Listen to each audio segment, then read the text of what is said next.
Special meeting of the Budget and Finance Commission at 6:30 PM starts now. Can we have a roll call, please?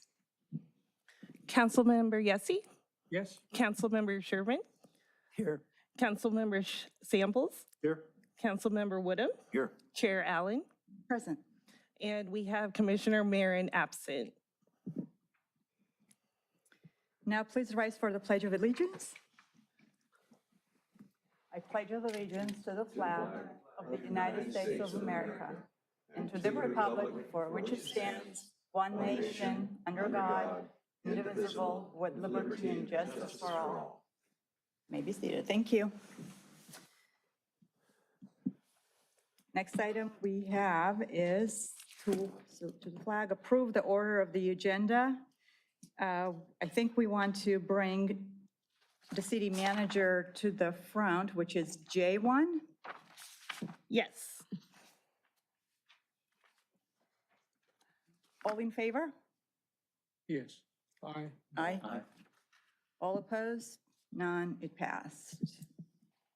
Next, we have approval order of agenda. Are there any blue folder items? No blue folder items at this moment. And we'll move to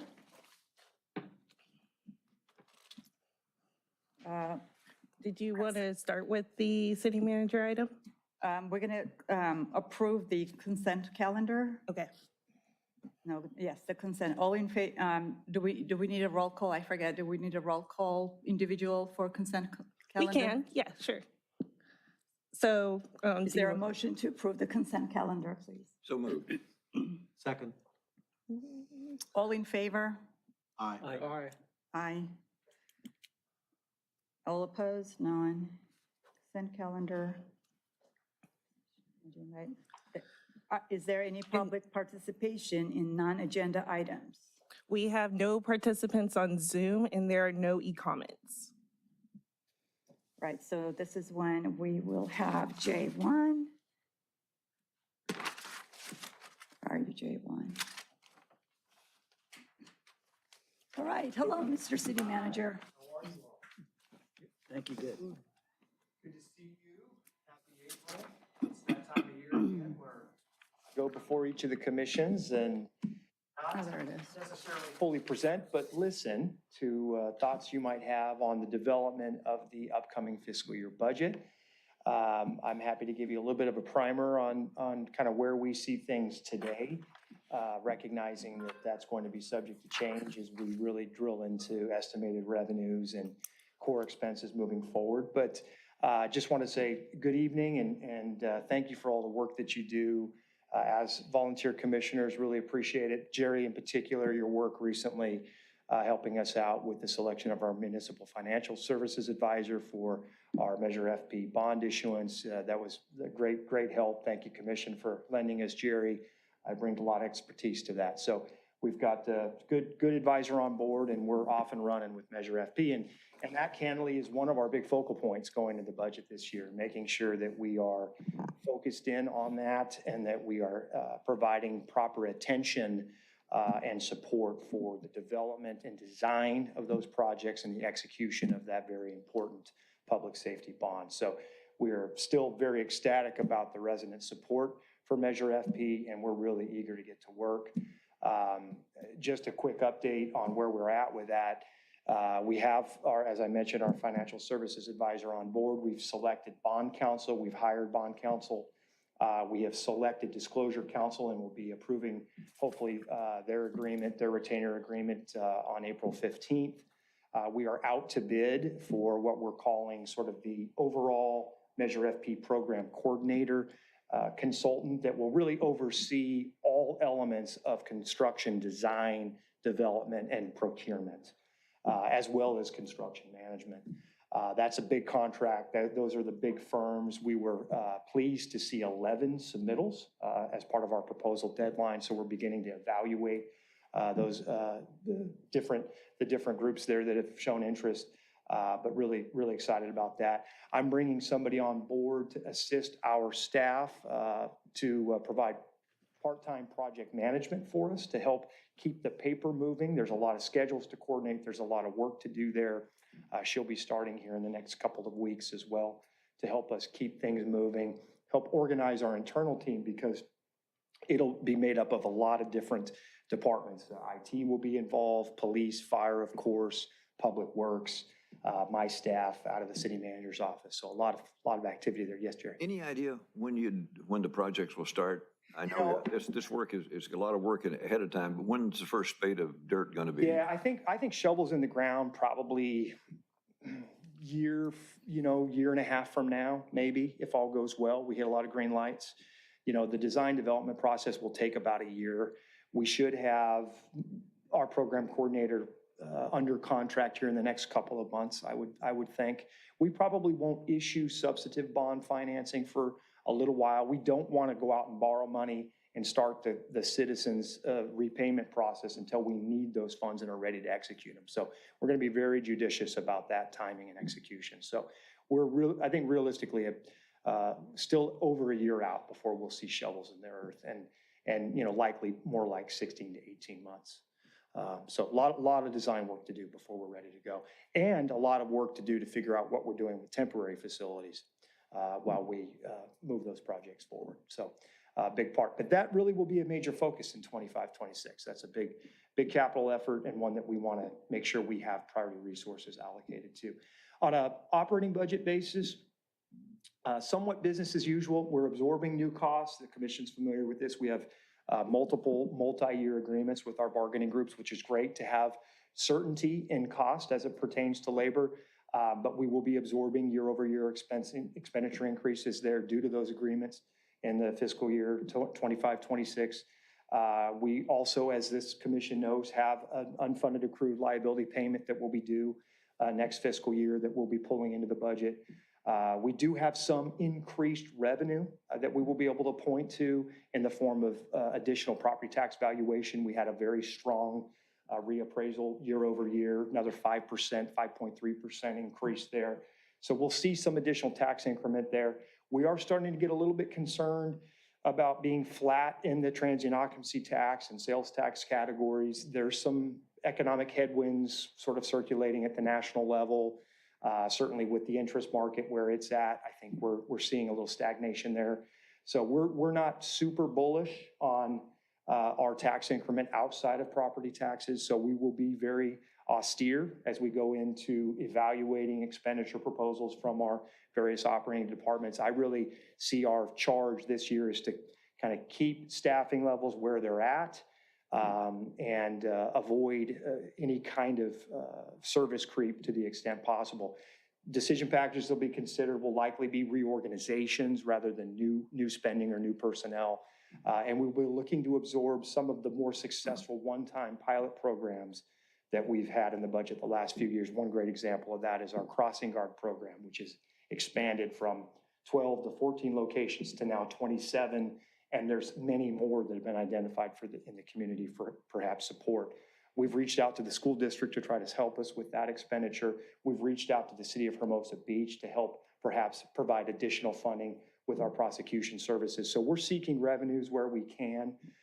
We've had some success in our revenue collection for program fees, parking meters, et cetera. We're seeing growth year over year there, and I think we'll sustain that going forward. So some good news in the budget, I think, some maybe some trepidation in certain areas going forward. So again, we'll be very careful with this year's proposal. Just a quick one. Do you see any reduction in revenue as a result of the county's obligations with respect to the fires and some other matters that they have? Good question. We won't be hit by property reappraisals that might occur in the destruction zone. We will be immune from that.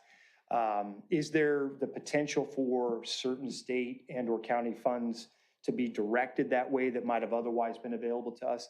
There's that possibility, but we're not super reliant on that type of discretionary funding. So if we don't receive a bunch of public safety money from either the state or the county historically. So I think we're likely okay. I think the bigger issue for our region is going to be, what does that rebuild do to inflate perhaps our cost of construction, whether it be Measure FP, transportation projects, and competing demand for construction labor, I think could have an impact on us going forward in the next few years. Yes, sir.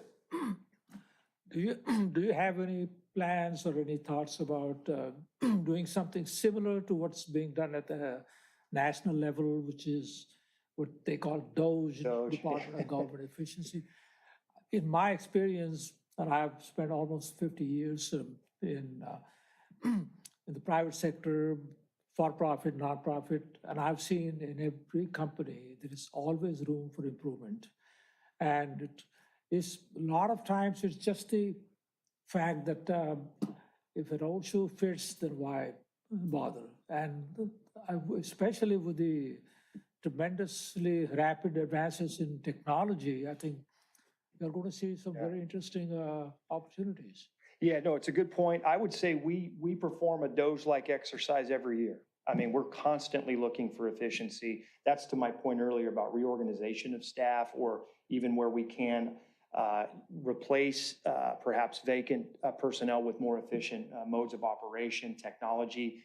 That's been technological implementation has been a big focus of ours for the last couple of years. We're starting to see that roll out in our building department, planning, engineering.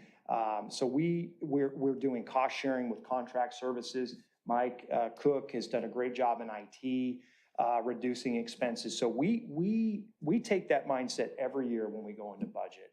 We're constantly evaluating ways we can save money and do things more efficiency. Public safety is a great example of that. We're leveraging a ton of technology to deploy a more enhanced resource without having to bring on new personnel. So, but yeah, we'll do something, not quite with all the pomp and circumstance, perhaps, that you're seeing at the national level, but we always vet and evaluate our budget year over year to see where we can find savings. And when that pressure rises, when we have new labor costs or we have new pension costs, which we're experiencing, that focus gets even sharper. Well, internally, if you're doing it, that's great, but I think it might be helpful if you have someone from outside take a look at it, because they may see some things that you miss. Yeah, sure. Might overlook. Yeah, and we're always open to when we have our audits or reviews, we're looking for that input, that third-party input. So appreciate the thought. Yeah, so from my standpoint, that's kind of where I sit, as I see it. We've got, 45 days yet, roughly, before we have to propose and present the budget. So we're still on the early phases of developing the document. And Stephanie and I and her team, Aaron and the department heads, will be working through that now for the next several weeks and really looking to bring as cost-effective a budget as we can to the city council. Once I turn the document over, it'll be theirs to consider and deliberate on. They ultimately make that final choice. And unlike the federal government, we have to balance our budget every year. We have been diligent about that every year for many, many years. So that's good. We're in a healthy place in many respects, but we are sensitive to the expenditure pressures on the horizon and want to make sure we're prepared if there is a bit of an economic downturn, which very well may occur. We want to be prepared for that possibility. Talk a little about development in the area of the harbor. We dodged an overdevelopment there a few years ago. Yep. I gather from talking to Nils on city council that we've been fairly successful in leasing new spaces to new tenants. How is that going, and what do you see on the horizon there? Yeah, great question. I think it's going very positively. We have a very clear plan. Our construct is, and you've heard me say this before, we're focused on the public amenities plan, rehabilitating Seaside Lagoon, siting, designing, building the boat launch that's required under our LCP, and then using the public amenities as the framework, the chessboard, if you will, for private infill of development on a reasonable basis. We have a couple of what I would call opportunity sites that we're going to begin to market very quickly. There's a vacant pad, what we call Pad 2, which is the small portion of the horseshoe pier that's just off kind of northwest of Kincaid's. That's a site that actually can be leased and operated for a bit of a restaurant use. That's one that's that's out on the market. The Fun Factory space that's been vacant for a while pending the capital repair work that's being designed is another space that we're ready now to kind of work on a parallel track. That's 30,000 square feet of potential commercial use. The council has sort of directed us to target a family fun center type activity there. So we're out to market and we'll be out to market in more earnest on that site here in the next few months. The concept of a market hall, which would be effectively kind of a repositioning of the commercial uses that are on the, I would call it the southeast side of Mold D, kind of north of the International Boardwalk. There's an opportunity, there's some space that's underutilized behind those buildings, R10, Captain Kids, et cetera, that can be repackaged into, I think, a modern market hall type structure. That's another opportunity site for us. We're in constant negotiations with our other master lessees to the north, looking to find ways to incentivize revitalization there. We just approved an option agreement for the Port Royal Marina for them to invest roughly $17 to $20 million to rebuild their marina, reset their spacing along the promenade to allow for its expansion and to hopefully bring about better pedestrian and circulation and attractiveness there. So we're working very hard there. Surf Club is just about to open its doors. They'll be open later this month. They've been paying minimum rent during the course of construction. Once they're open, we suspect that their gross percentage rent figures will kick in. We'll see tax increment there. So there's some excitement happening. To answer your broader question, leasing has been going well post-COVID since kind of the doldrums of the immediate post-COVID reality. I think we're on Pier Plaza in particular, we're just about 90% leased up. We do have a vacancy at the old Maison Reese building there that we're trying to encourage the tenant, the lessee who has control of that site to figure out a way to activate. So we've got still some vacant space in the basement area of the landing, the Robert Resnick leasehold there. We're working with him to try to get that leased up. So we're active. Any space that you can think or see that's vacant, are having very active conversations on. And then an expansion of that, the shopping center on Hawthorne, that the South Bay redevelopment Social of that District has been held up because they couldn't get financing. Has anything changed there? Yeah, so what's happened there is they had construction financing, but it was at a very lofty rate, roughly 10%. And it wasn't a super tenable number for them, I think, with what they were forecasting on a revenue basis. So the L. Catterton, who was the owner of the site, their position in the property has now shifted. And there is Kennedy Wilson, who was holding that paper, has now stepped into sort of controlling position.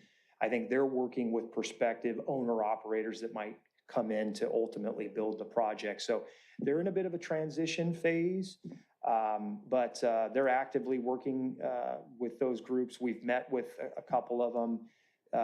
And we do expect them to move forward with the second phase entitlement that has been envisioned for the south side of the campus there off of Kingsdale. And I wouldn't be surprised if they ultimately decide to reimagine the space longer term, if and when there is a new controlling interest there. We're hoping it'll be an owner operator, buy and hold type, financier that'll come in. And that is who they're engaged with currently. So I think more to come on that. But everybody is very interested in seeing that space revitalized. Because as I've told you all, the sales tax that is growing in the region is what's occurring online, right? The online sales reality. And that online sales revenue is distributed not on a per capita basis, which you might think would be based on, point of click of sale. It's based on your particular entity's performance with existing brick and mortar. So as our brick and mortar performance declines against our peers, right, against the cities that have big box retail or more active, maybe an Apple store, some of the more contemporary retail environments, we begin to lose our market share of that online sales pool. And that hurts us because our residents buy a lot of goods online, more than most of our neighbors. So it's very important that we have strong, robust brick and mortar. The one thing that's been buoying us there, kind of the saving grace for us and keeping us kind of in a hold position regionally is the success of our restaurant community. We have had significant growth, particularly in Riviera Village, in our restaurant sales tax. So that's helped us as we've lost retail, I would call it market share, through the kind of decline of Kohl's and Macy's over time. We have at least seen some uptick in our restaurant performance vis-a-vis our peers. So it's something we got to, South Bay Social, I mean, that's a long way of saying South Bay Social District success is really critical to our future in the sales tax arena. Yeah, so that's kind of where we're at as we go into the process. Any just general questions or thoughts on what we should be thinking about when we prepare? Yes, sir. One further question on revenue, the cannabis issue. Where do we stand on that? Well, we have an adopted ordinance. The council spent a lot of time. In fact, we had an adopted ordinance several years ago. It was a bit clunky.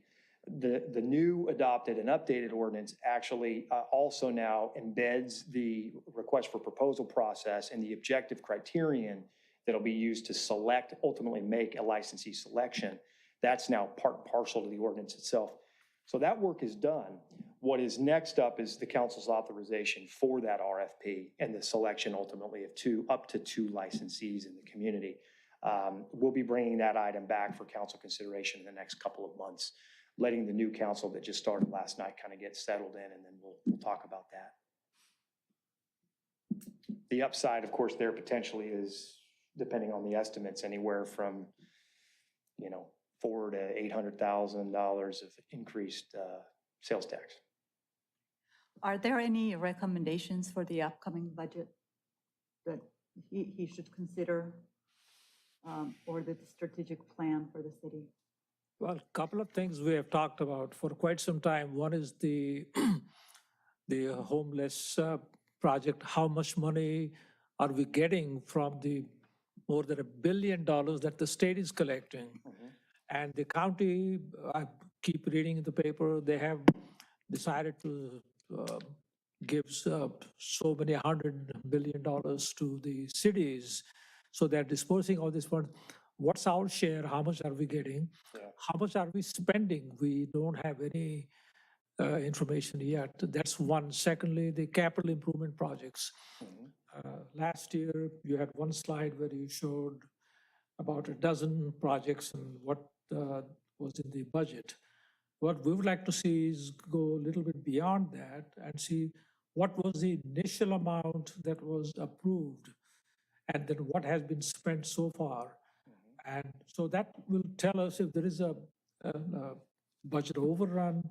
Now, I know that if the cost exceeds certain amount, I think, 25,000, then you have to go to the city council and get their. Yeah, there's a percentage, and then if it's over $125,000, it's whatever's greater on the project, then that extends beyond the city engineer's change order authority, and then we bring that back to council for approval. So they generally approve most change orders associated with the project. But are we keeping track of how much it is totally costing us? Sure, yeah.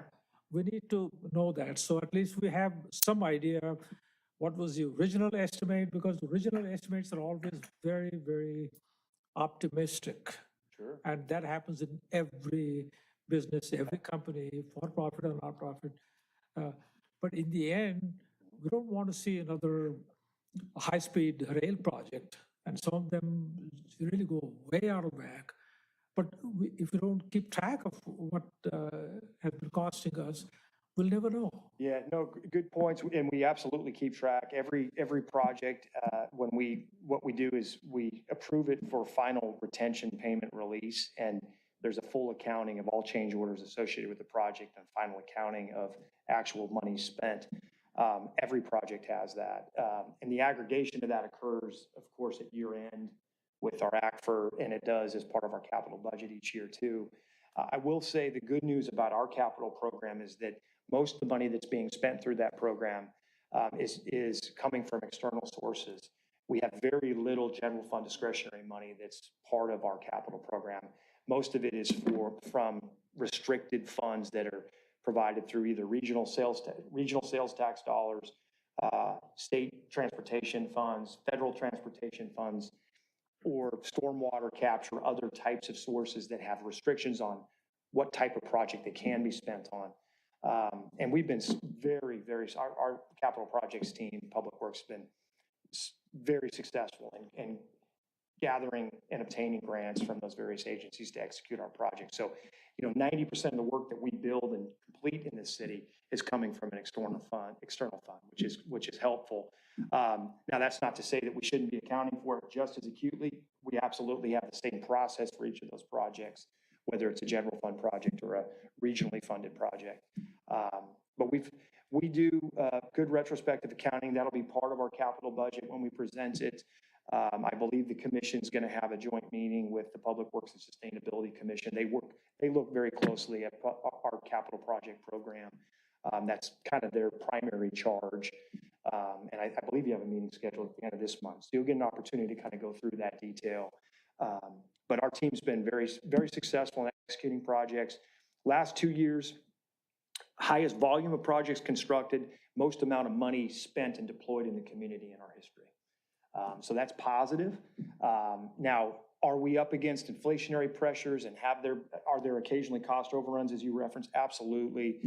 It's been a difficult build environment the last few years. There's been so much money that's flooded the zone, the transportation zone in particular, with all the light rail work, the road work that's happening at the state and regional level, all of the gas tax dollars that have been deployed. There are just a lot of agencies competing for the same contractors, and the cost of construction has gone up.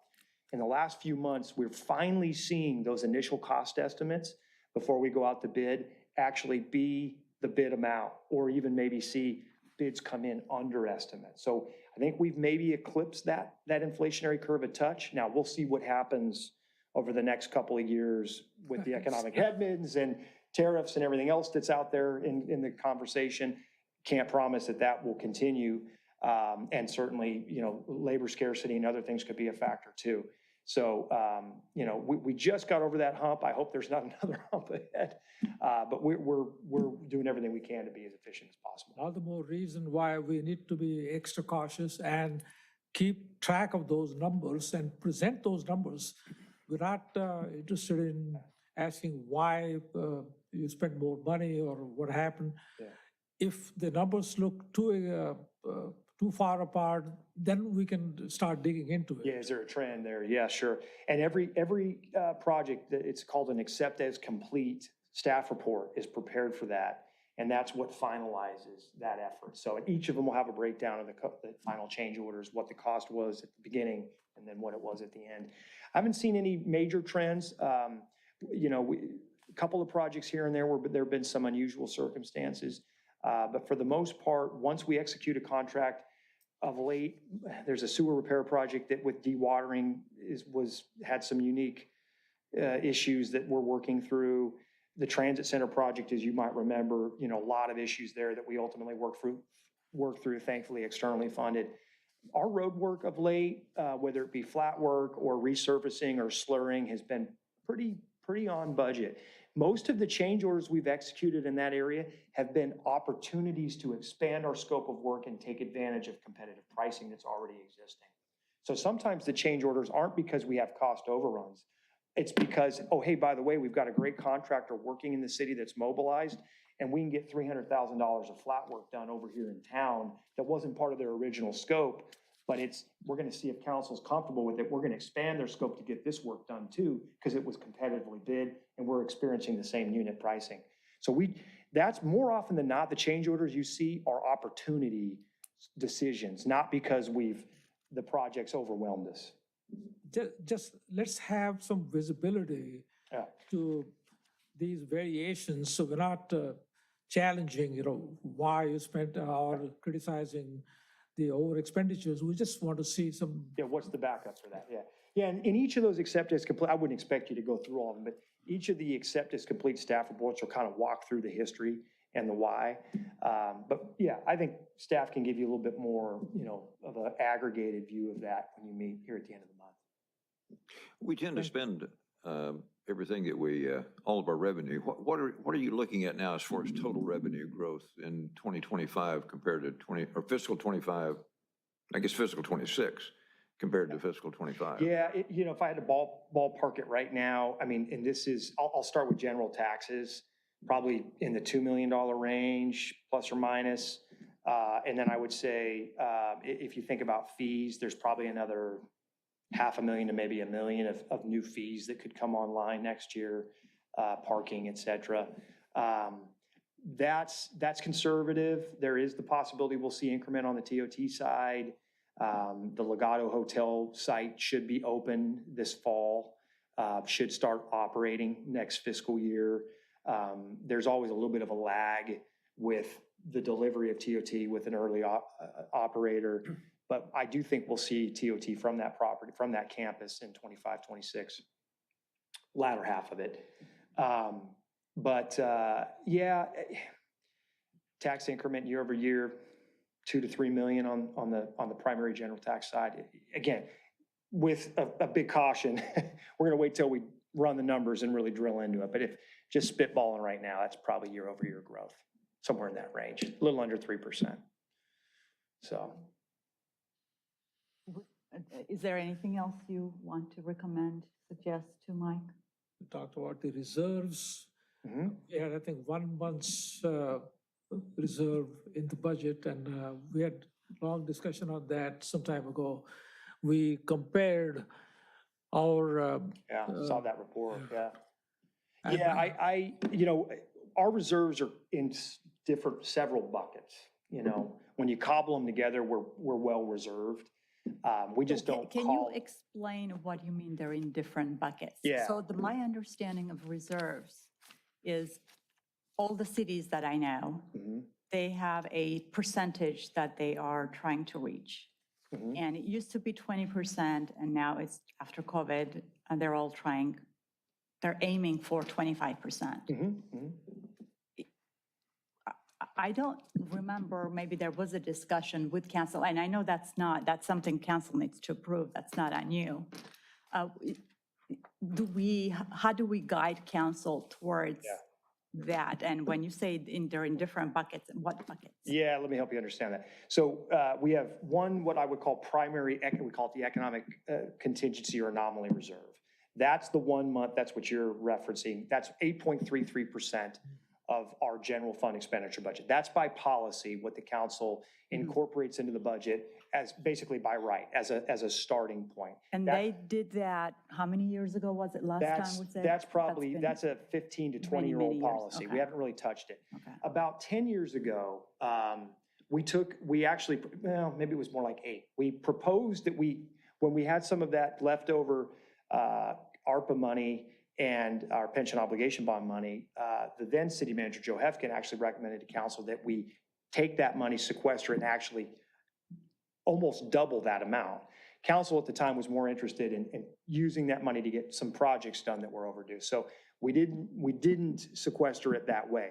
But what we have been building, and this commission is aware of this, aside from that economic contingency reserve, what we've been building slowly over the last, I'd say 6 to 8 years, is what we've called it the pension reserve account, which is now been redefined as pension, salary benefit, kind of reserve account. But we're up to $8 million in that account. It's almost double the economic contingency amount. So, rough order of magnitude, you've got 16% of our general fund budget reserved currently in just those 2 accounts. What a lot of funds don't do as well as we do is set money aside for future equipment and replacement, whether it be vehicles, whether it be IT, whether it be other needs in the community. So we have a more robust reserve account for active equipment needs than most agencies. And that, when you add that to the bucket, which a lot of folks don't have, you start to see that number get closer to the 20%, 22% mark of general fund. So, when we aggregate the various reserve accounts, and again, I'm not suggesting that I would like to see us grow that amount as best we can. But it isn't easy to do that, right? For us to just say, hey, we're going to take the 8.33% number and turn it into 20. That means next year I got to find $12 million in the budget this year that I'm shedding out of our expenditure line and then reallocating to reserve. So we try to do it as judiciously and as steadily as we can. I feel good about our reserve position because we have a balanced revenue stream. Some communities who are indexed to any one particular revenue can have more fluctuations. Our revenues have been fairly steady. That's not to say that we couldn't see a disaster really affect us. It could happen. But in my time here, in my almost 20 years here, we have never, ever been close to touching the 8.33% reserve that we've had. We've never had need. So sometimes, reserve's nice to have. It feels good. But then on the other hand, it's, well, okay, what's it there? What are we protecting against? What's the reality of risk? So I really like the fact that we are diligent about reserving for the equipment needs that we have going forward, making sure that we're prepared to stay contemporary in all of those areas. I'm not saying our reserve program is perfect. I mean, we could be more aggressive in replacing certain vehicle types. We could do things, more frequently in that respect. But I like that we create the buckets that we create because I think it shows that we're funding for the right things of immediate need, not just squirreling money away in an account to make us all feel good at night. So we have reserves for the equipment, and is that in a budget book? That is there, that's a line item, so Yeah, there's. Mel's been like really two. active in reviewing that over the years. So And then I just want to understand, so the pension reserve, Mhm. so that's again, it's a separate line in a budget book? It's a separate fund. It's a currently, separate- sits about at $8 million. It's a But set it is aside account. Still part of the general fund? It's general discretionary dollars. We have full control over how it's spent. We've titled it the pension reserve account. We could just as easily have it be part of the economic contingency reserve. The reason we didn't is because we expect, and we may even use a little bit of it this year, when we have need, we tend to draw it down and then repopulate it. And that's been our cycle. It's been, sometimes we reserve, we spend it, it dips, we put it back, it grows. So it's been a little bit more of a revolving door than, say, the economic contingency amount, which we've never touched, as I said, in my 20 years of history here. So that one's a little more fungible than the economic contingency. So you said it's a pension It- fund, It's but not it's not a pension. I'd hesitate to get too hung up on the title. It's really just it's just a general fund set aside is really what it is. We called it that early on because we knew we had pension costs that we would need to be able to pay. Our $4.2 million unfunded accrued liability payment that we have coming this year is a great example of that. So we titled it that, but it's a fully discretionary general fund reserve bucket. So are you going to take the $4 million of unfunded liability that we owe this year that we didn't expect because we thought we paid all of that off and just deplete half of this pension fund? No, and that's- therefore it doesn't affect the rest of our budget? Hopefully not. My hope is we will be able to cover most of that cost through unallocated general fund reserve outside of even the economic contingency reserve, because we were careful at mid-year to recommend that the council touch none of what we anticipate to be a roughly $2 million year-end fund balance. So if all goes well, that year-end fund balance estimate, and I'm sorry, I didn't mean to cut you off, Commissioner, will grow from 2 to 3, perhaps maybe to 3.5 million. I'm hoping that unallocated, because we were careful at mid-year. We focused on revenue increment, but we didn't touch what typically happens year over year where we experience salary savings at year end, and that usually accrues to that unallocated fund balance. I'm hoping that the unallocated fund balance number that we're starting the fiscal year with in our pole position will cover most of the $4.2 million UAL for next year. But of course, we are slowly bringing our structural budget to absorb a portion of that principal interest payment now that is unfortunately likely to be part of our budget for the next 20 years. Now, will it always be 4.2 million? We, technically speaking, PERS had a good fiscal year 23-24 performance. We should see a little bit of an improvement to the overall UAL this August when they give us our next projection.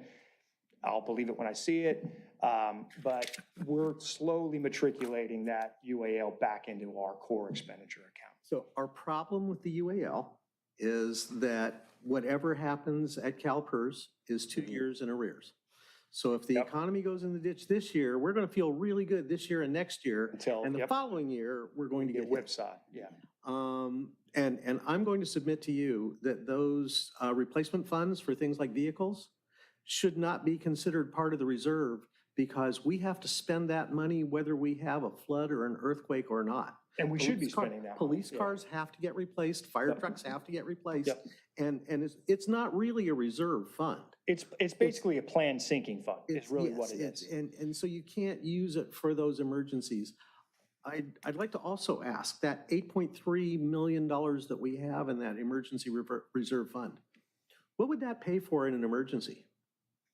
Yeah, I mean, the reason, I mean, is that going to replace like all the roofs on all the city buildings? Or are we going to run out of money before we get the windows replaced or? see, what that's really technically indexed to do is cover payroll for a month. In the disaster where you don't have Police revenues and accruing fire. to the city. It's not meant to pay for capital assets. We are insured to cover capital repair beyond our $500,000 SIR. So there are different triggers that would cover building damage and emergency flooding. You know, of course, FEMA and state money is also a Well, source there's potentially. also loss of tax revenue and all those other That's things that can the- go on that's- yeah. for years. Potentially for years. So that's why and there's, you know, we could all cook up scenarios where the city doesn't receive a paycheck or a revenue from the state. I mean, we could have an apocalypse and there is no more money flowing to the community. So it's, the reserve is, and that's why it's kind of interesting. We have this 8.33% set aside. It's indexed to reflect 1 month's expenditures. That's really what the policy statement says. And the thought there is, oh, hey, if there were some massive disaster, maybe we have a month's lag of revenue accrual because the county's offline, the state's offline, et cetera, but we would have an account we could draw from. That's what it's meant to do. How realistic that is, I mean, you could imagine a number of scenarios where that's totally insufficient, yet we have 50 years of track record that suggests that that's more than sufficient. That's what the folks in the Palisades said. We got 50 years of track record. All we got to do is build big houses. Yeah, Turns out in 3 weeks, it was all over. yeah, and And that's it's one been of a those. month Yeah. and they're not back online. Yeah, and I think for us, that scenario would be something like a catastrophic earthquake, right? I mean, we don't have a fire risk like that Palisades Or a would. tsunami. Or a tsunami, yeah. Yeah, well, I mean, we Maybe. call them tsunamis, they're about that big. Yeah, exactly. Our docks usually get torn up. But yeah, So, no, Yeah. we spent a lot of time talking about this in the commission, and I know you, I'm pretty sure you probably watched our commission deliberations. And our aggravation was that 8.3 million number was settled on 15 years ago. And we didn't have any reason to believe that there was any intelligence placed on that number anytime in the near past to say that's a reasonable number to use. yeah. And that was our real question. And the second phase of that was, no, we would not expect to go from 8% to 20 or 25% in a year. I think we suggested like 1% a year or 0.5% a year. And whether the number is 8.3 or 10 or 18, I mean, at 1% a year for 5 years, you're at 13% or so. And you can make a new decision. And you could argue in a weird way, in a roundabout way, although not that pointedly as you've stated, and that was kind of our suggestion a few years back. We've done it through slow matriculation of the CalPERS, the pension reserve account that I keep citing. We're at effectively 16.5 million between those two funds. Right. And by all accounts, those two funds aggregated would meet all definitions of discretionary reserve. So we're at the, I mean, if it makes people, now, the one thing I don't want to say is we don't have that quite hard stop on the two of those aggregated the way we do on the 833. As I pointed out, that's a little bit more fungible, but we have built that number to 8 million over the last 5 years. It was zero. You know, we started this fund maybe 10 years ago. It kind of went through some ebbs and flows during COVID, but we've slowly built that up and we've been fortunate not to touch it for the last several years. So it's grown. So we've kind of done it in a somewhat of a roundabout way, but that account is still viewed by me and the council as we talk budget as a little bit more fungible than the economic anomaly. So that money also helps that when cities get in trouble, they don't have to lay off people, they don't have Right. to give pay cuts to their staff.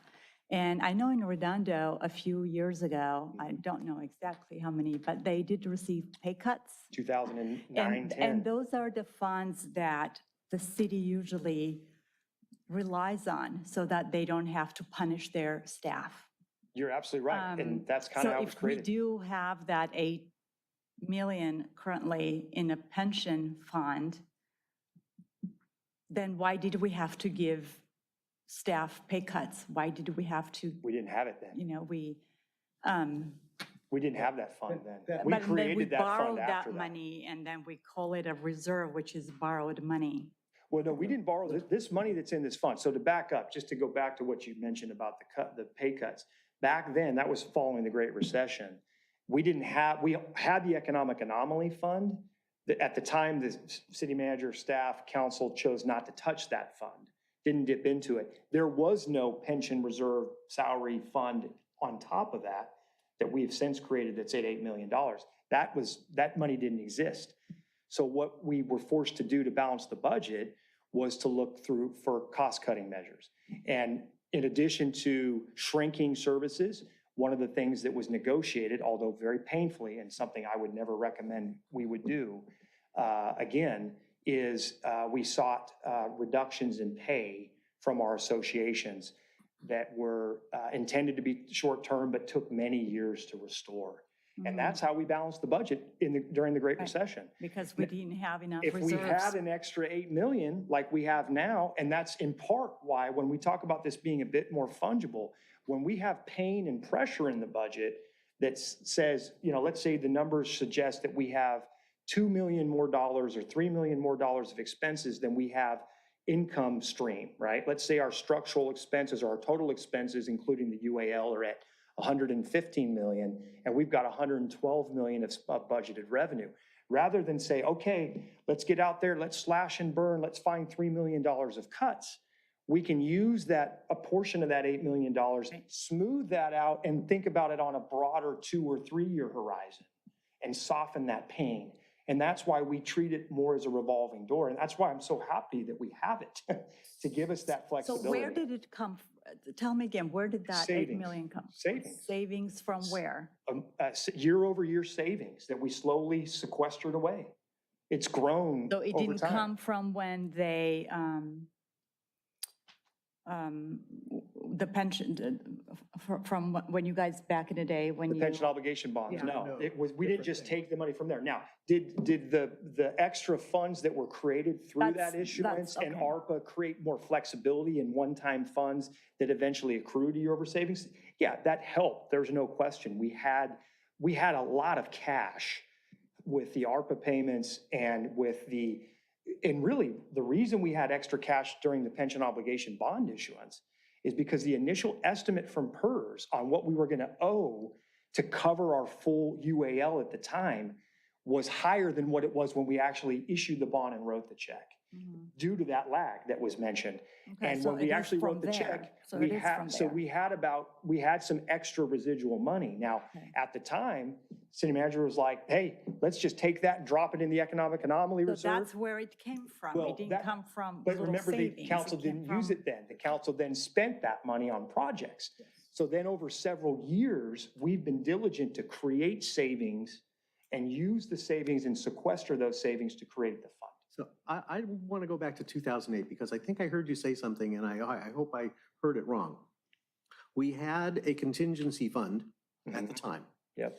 but it wasn't identified as being for pensions and salaries. So we didn't spend it and instead we cut salaries and laid people off. We did not dip into our economic contingency fund during the Great Recession. That's what I'm saying. We have that three. You would think if there would ever be a circumstance where and that shows you that the diligence was, no, we don't want to touch that. It's too important to have. Even though at the time it would have provided quite a bit of relief, we didn't. So we didn't even spend the 8.33% when we had the Great Recession. So that's why when I think about reserves, I think to myself, okay, we set them there. How sacred are they? What are the circumstances that we're comfortable accessing those accounts? Because if we don't feel comfortable accessing them, what's the point to have them? Right. So reserves is it's a much bigger question. It's very simple to say, oh, God, it'd be great to have more money in the bank. You know, it's always comfortable. But under what conditions are we comfortable drawing from that money? Because if we're always going to have it there, that's all we're doing. We're just putting it in the bank. Well, Mike, in the private sector, I've seen, in fact, I've worked for companies where they have what they call a step budget. So you have your conventional budget, then you have another budget. What if the revenues fall short by 10% or by 20%? So you have a strategy, you have a plan. And so that way, you know, it's like an earthquake or fires or flooding, if it suddenly hits us, we don't have to start scratching our head and say, oh my God, now what do we do? We have a plan in That's what the place. economic contingency is for, really. I mean, that's the circumstance. I think, when I think of what would compel me to recommend to council spending it, that's the type of scenario I see in my head. Can we have something similar to that, not in fine detail, but some idea, some broad ideas for what happens if the revenues fall short by 10% or 20%?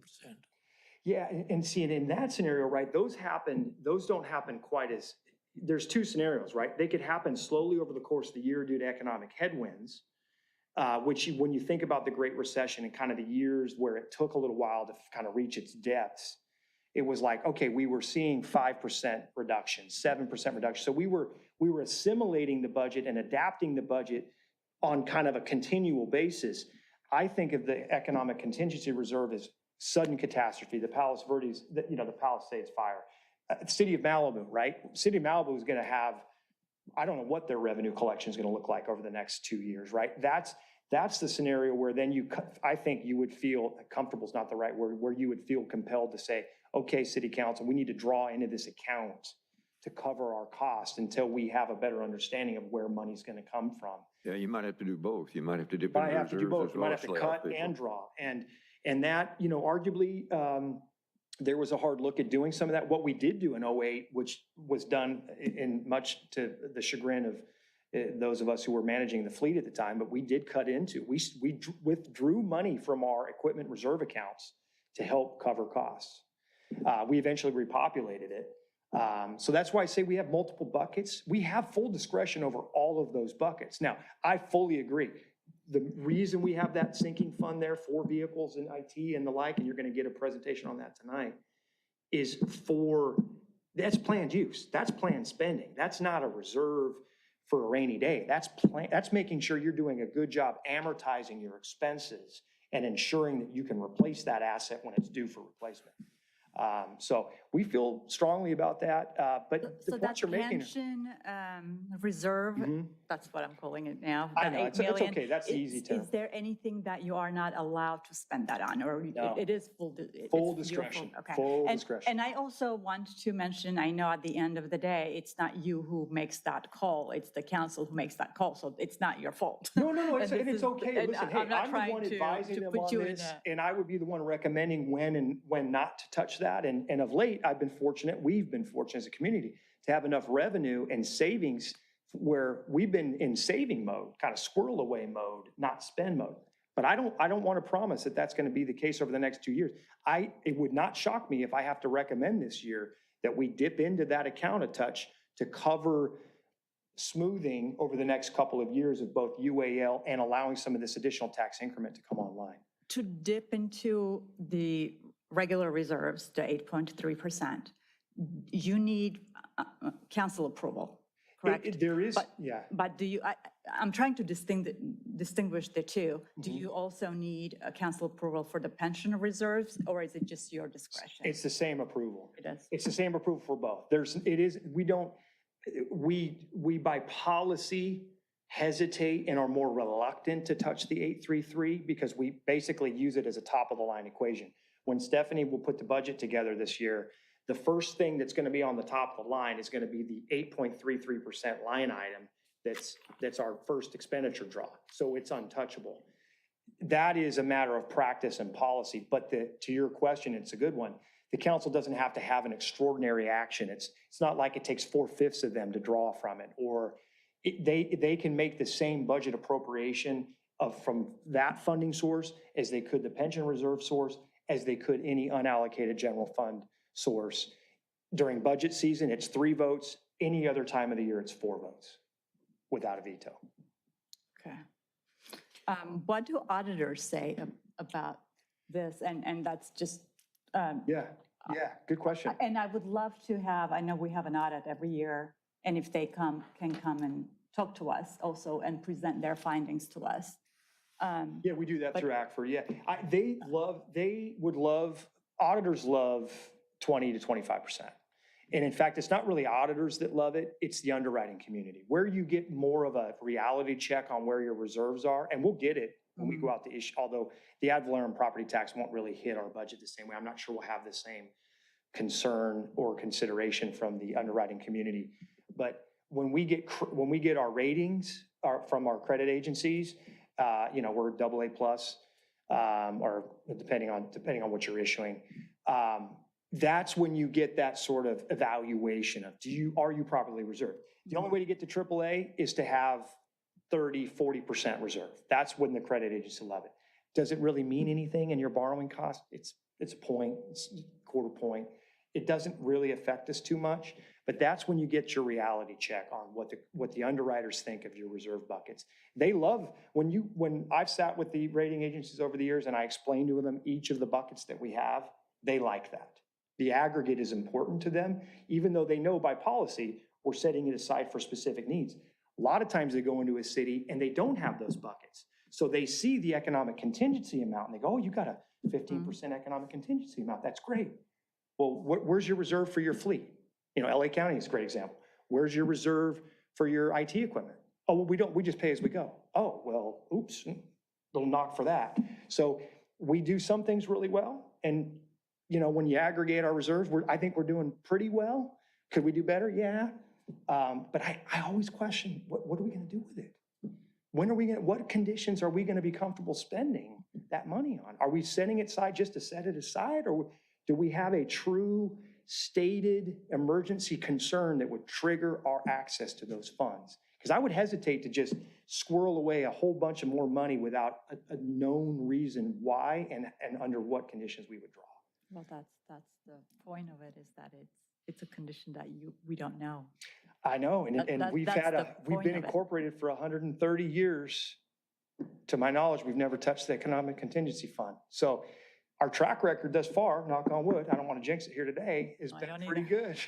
But, past performance isn't always an indicator of future success. So. And to me, when you say past performances, all I think about is the pay cuts everyone got. I don't know what percentage it is, but I've also heard that they're still feeling those pay cuts and they haven't gotten to their original they're well from past 2008. that now, but the feelings remain. The morale hit that I will never recommend that.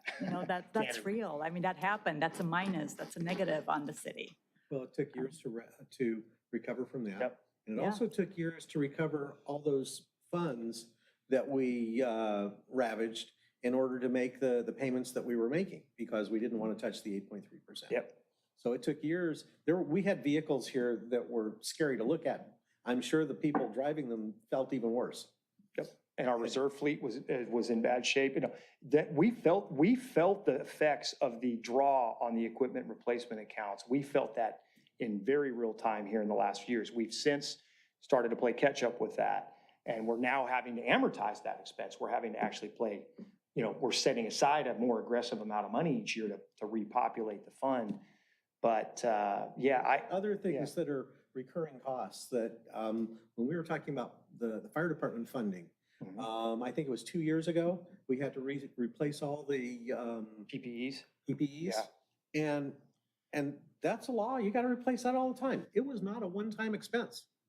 Yeah, it's an expense. That time because they were due for it. Yeah, and that's another thing. We begin to amortize that equipment. We've got a more robust materials and supplies budget where we're trying to draw and spend and we still. And the same thing with all of our buildings that we're in the process of issuing a bond. I mean, granted, when you get ready to do major construction in a city, bond is typically the way you've got to do it. Right. but it's not like we have a little kitty on the side I would love to that have can a cover sinking the fund for 10% facilities. Yeah. that is not recognized when you get ready to run the bond. You know, we started, one of the things that I recommend in my public works days is we started a major facility reconstruction fund account.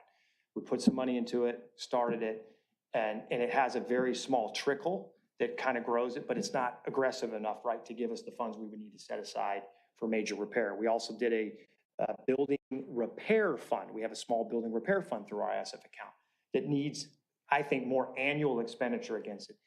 But the same questions, it's like, well, okay, when are we going to draw that money? Are we going to draw it when we're going to do a full-scale replacement? Are we going to do it for renovation purposes?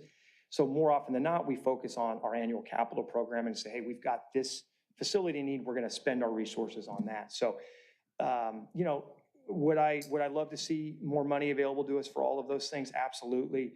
But we have to be mindful of what we would have to give up in the interim to get there. And that becomes the real budgetary question. For things like maintenance and physical replacement of facilities, if nothing else, we could use the formulas that are used for condominium associations. Right. And if it's good enough for all the renters, it ought to be good enough for us with our city facilities. Every once in a while, you've got to replace a roof or a parking lot or, you know, plumbing or something. And you probably don't want to try to cover all the costs, but at least get a piece of it. Yeah, and you know, and it's a good point. And when you think about it, what we've been setting aside through our savings, right, in addition to maybe building this pension reserve a little bit, we have been, historically on average, we've set about $1 million aside of general fund savings or discretionary resources to put into our capital repair program. And that CAP 300 fund, we call it. And that, you know, that's reflected roughly over time, about 1%, maybe a little more than that, 1.5% if you go back 15 years of our budget each year towards deferred maintenance items. You know, an association might be in the 2% range. They might be in a 0.5% range, depending on their need and what they're looking at. So we've done some of that. We don't call it that necessarily, but we've done it in practice, just with more flexibility. Okay. Yeah. So it's one of those things that doesn't present very clearly on paper. Hey, we've got this. You know, we got a 20. Torrance has this. They have a reserve target, right? This goal. You're familiar with this. For a while there, Torrance was at 1% reserve. Yeah. One. Like nothing. They've slowly been fortunate to build that up. Their sales tax measure and some other things are helping. But I mean, that's a very stated policy. And then there's the policy and then there's the reality. And what I can tell you is we have had an 8.33% reserve every year I've been here, even when arguably But Torrance did not lay off people, did not give pay cuts. I know, and I mean, so you can make the case that that's Redondo's story is not that successful. it's when you much are harsher. giving pay cuts to the people who provide services to the city. And look, I was a person. I know it I was was an way employee before who your received time. a pay cut at that time. Yeah, I was So, going to I say, mean, I I know this experienced is that. Nobody way knows that. before your time. Yeah, and I will tell It's you. not on you, but I want to make sure we don't do that. We never see that again. And I couldn't agree more. And that's precisely why we have called this rather than take that money and stick it in that untouchable account, we've created a parallel fund that gives us, I look at it as a smoothing fund. So I wish we could do something so that that fund cannot be used for anything but, you know, if it's pension, meaning to give it to the service providers. Well, that's Instead of building capital buildings or improving, Yeah. then let's hold that for our firefighters, our police, because that's really the reason that we exist, you know, Well, this entity exists. And just to make you feel a little bit better about it, whenever we've used it, it's been to cover operating expenses. So when we've drawn down on that fund, it's been to close a gap, right? And we may, like I said, we may have to, it's possible, there are scenarios, again, we're 40 days away. There are scenarios where we may need to draw on it this year to close that gap so we don't feel that pain. But I will say, you know, if I look back to 2008 and the Great Recession and how scary that was, does it feel better to balance the budget and not draw on savings? If there are ways to do it, of course. And your predecessors in these very seats were strong advocates for cuts. Yeah. Because that's fiscally more prudent way to manage a crisis like that. So, you know, there's a lot of lessons learned in this. Yeah, there's a lot of choices. The presentations that came in were, this is what we've got to do. Mhm. And it wasn't like, oh, and by the way, we've got a bucket of money sitting over here that we could dip into, but we don't want to. Well, I mean, the If council that was fully bucket was aware of that bigger. reserve. The council was, aware. but the Yeah. commission wasn't. Yeah. All I can say is, Mike, I know sometimes we give you a hard time, but It's not I can you. tell you in the years that I've been here, what you're doing, what the council's doing, the way we're managing our money, the way the entire fiscal staff is working, our new city treasurer, I'm really impressed, and it's really getting better. It's really changed a lot because, as I said, when I first got here, we didn't get a lot of choices. It was typically, Yeah. here's your presentation, receive and file, Yeah. and this is all you get. It's great having these conversations, and I appreciate the fact that you put yourself out there and you actually want to discuss it with us. Thank you. Yeah, no, and listen, I thank you, Mel. I appreciate that. So I've always enjoyed working with all of you, and that's one of the reasons I do this more proactively before the budget comes out, because it's good to have this dialogue. And look, you're the stewards of our fiscal world, right? You're one of our, some of our chief ambassadors for our situation, our fiscal standing. So I'm always happy to give you whatever information I can, even if it's not always to everybody's satisfaction. Another question on that front. Give us a 2-minute update on the power plant. Where in the heck, how many suits have been filed now and who's suing who? Gosh, I think we're at 9 suits. The different, there's, we're defendant, we're plaintiff.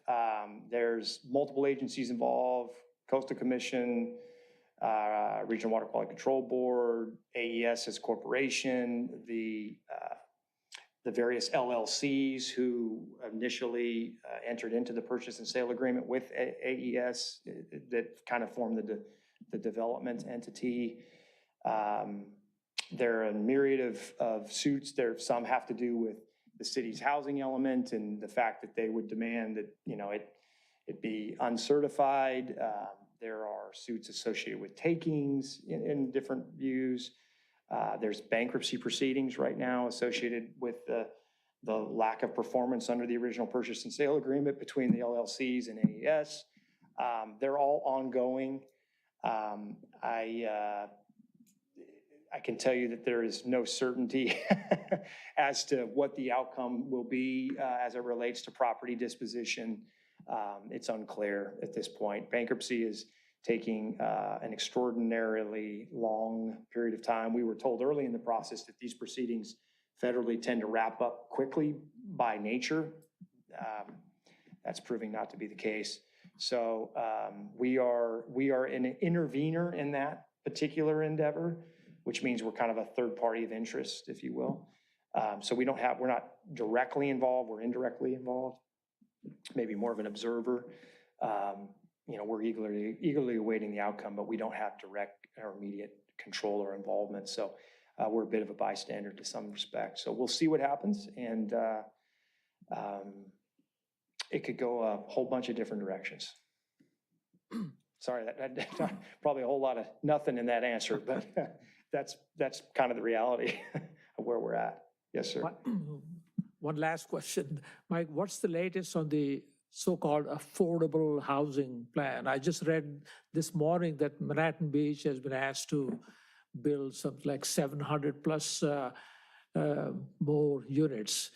And we talked about that, I think, a long time ago. A previous mayor even said this is all contractors getting involved and pushing the state government to create these fictitious numbers. Yeah. And so where do we stand on that? Yeah, we're in better position than most. We have a certified housing element. One of the risks you have is under the new kind of state law and HCD, State Housing Department, that governs this stuff. They are constantly applying pressure on cities to plan for additional housing stock, right? It's called RHNA, Regional Housing Needs Allocation. Our RHNA number, roughly, Mark Weiner, our development director, would know better than me, roughly 2,500 units. A certain percentage of those units need to be affordable, some need to be moderately affordable, and some can be fair market. We successfully planned for and had what they call 6-cycle housing element certified by the state housing department on a timely basis, based on state law. That prevented us from being subject to project, although this is one of the disputes with the AES site, subject to being what they call a builder's remedy, subject to a builder's remedy project proposal, where by way of the fact that as an agency, you don't have a certified housing element, now all of a sudden the builder can come in and build affordable housing anywhere they want to. It's like, in a sense, you've lost the right to control your zoning because you're tardy with your plan. Well, we were timely, which is good. There's those that would like to dispute that and think that they, can circumvent that, but that's our clear position. Now, just having a plan doesn't necessarily immunize the community against certain state bills that are very targeted about where and how affordable housing projects can be built. In particular, well-traveled corridors like Pacific Coast Highway, there are various bills that would allow developers where you have, I forget the term of art they use, underperforming or underutilized commercial buildings or properties that can be converted into housing with certain density bonus, meaning they can build more units than your normal zoning would allow if they meet certain criteria. Typically, if they include a certain percentage of affordable housing, low-income affordable housing. And that's what's happening in Manhattan Beach. They're proposing a high-density affordable housing project on the corridor under the guise of whatever bill that is. I don't know if it's SB 330. I mean, there's a million bills now. Scott Wiener, who's out of the San Francisco Bay Area, who's been the champion for most of these bills up there. There's so many of them. But the development community, the construction community are all very supportive of these bills because they think it ultimately is going to allow them to do more building and create more density in communities that would normally not accept it. We haven't had too many of those. There was a project that was approved just here down the street on the old St. James preschool site that's got 40-something units to it.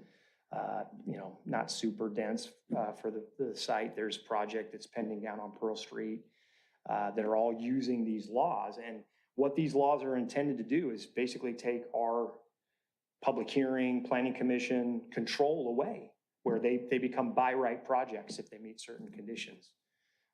That's, what I always tell folks, don't talk to us, call Sacramento, because that's who's ultimately dictating this new zoning reality. So we're doing better than most because we were timely with our housing element, but we're not immune. I mean, these projects are constant. They're barraging all communities. Torrance is experiencing them. Everybody is experiencing these projects. Very frustrating.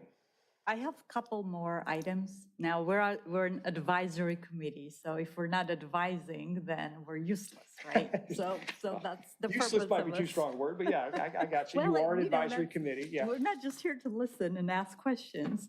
At the end of the day, at the end of this discussion, we're gonna decide what it is that we want to all agree to, Mike, to take to the council with him. I think he's doing fine. I don't have anything to recommend. Okay.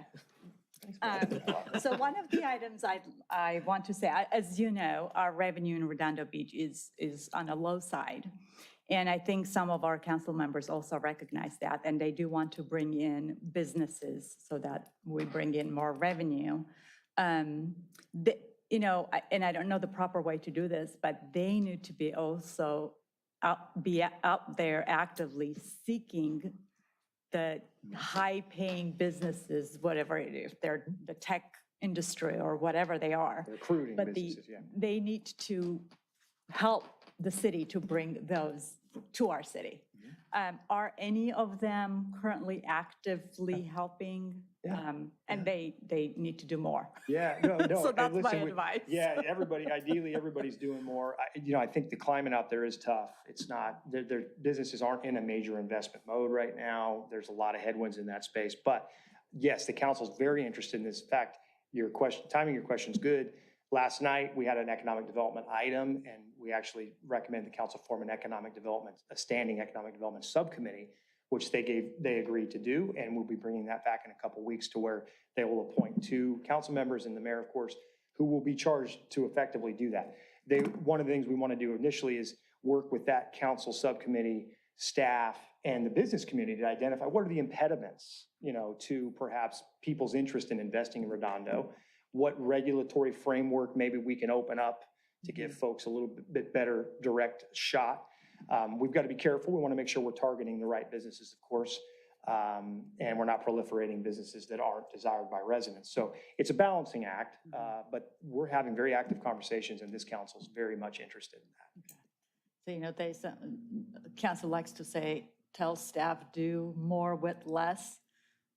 They also need to do more This in terms council, of bringing in I will tell you, this council. bringing in revenue, because you can't generate, you're not selling iPhones, you can't bring in revenue. Right. They're the ones who have to bring in the businesses, so you. Yeah, it's a team effort. Yes. Yeah, it's a good point.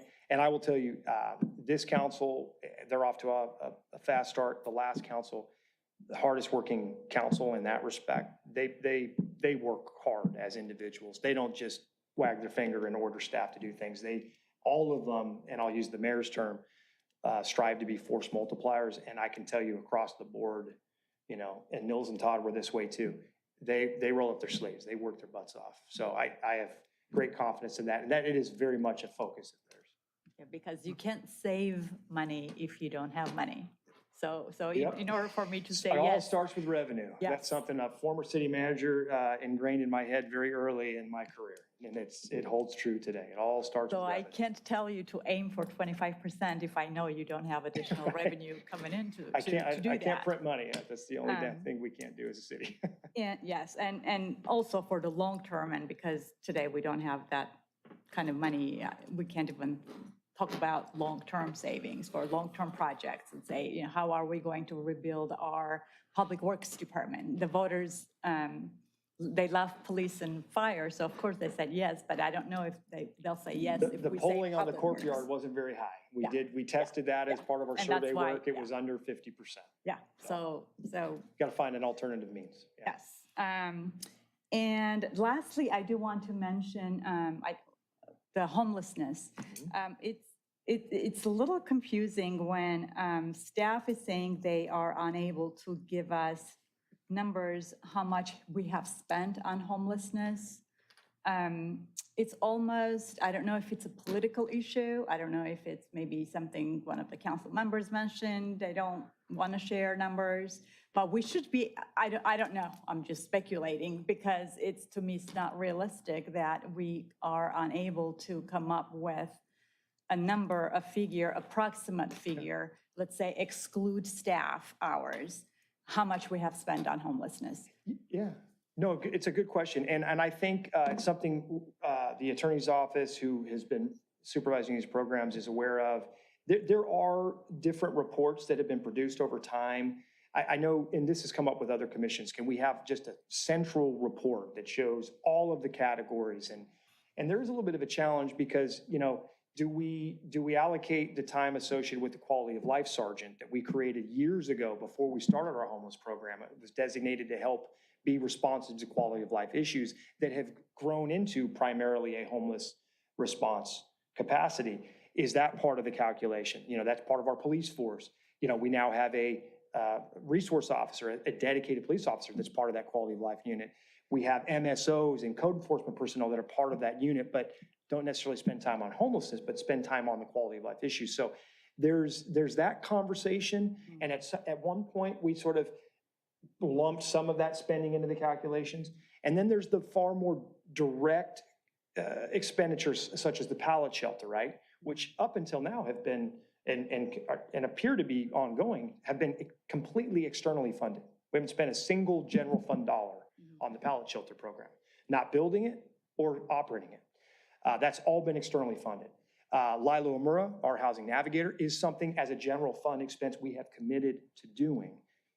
Candidly, she's worth 10x the money we've been spending on her time. The council did ask add additional resource for a supervisor position now to grow that capacity a little bit. That was something that was added to the general fund budget. So that would be something that I would say is a direct homeless allocation spend as a full-time cost. But outside of those two positions, virtually every other thing we've done, the homeless court, the support for the homeless court, those have been externally funded through grants, either at the county level, through the LASA money that was referenced, which is the county sales tax measure, or some private grants that we've accrued through HealthNet. So we have done an extraordinary job funding all of our services, which, as you know, widely acclaimed, functional zero, all the great accolades that have come with that. They're 90% largely self-funding and externally funded, but for the Housing Navigator position, which is paramount to our success. And I think, like I said, there isn't more value being created by a single position in the city than Lila's position. Just a quick one, I might add. I think that by having some accountability on even the externally funded grants, I think that makes it more attractive to potential additional funds to also be added.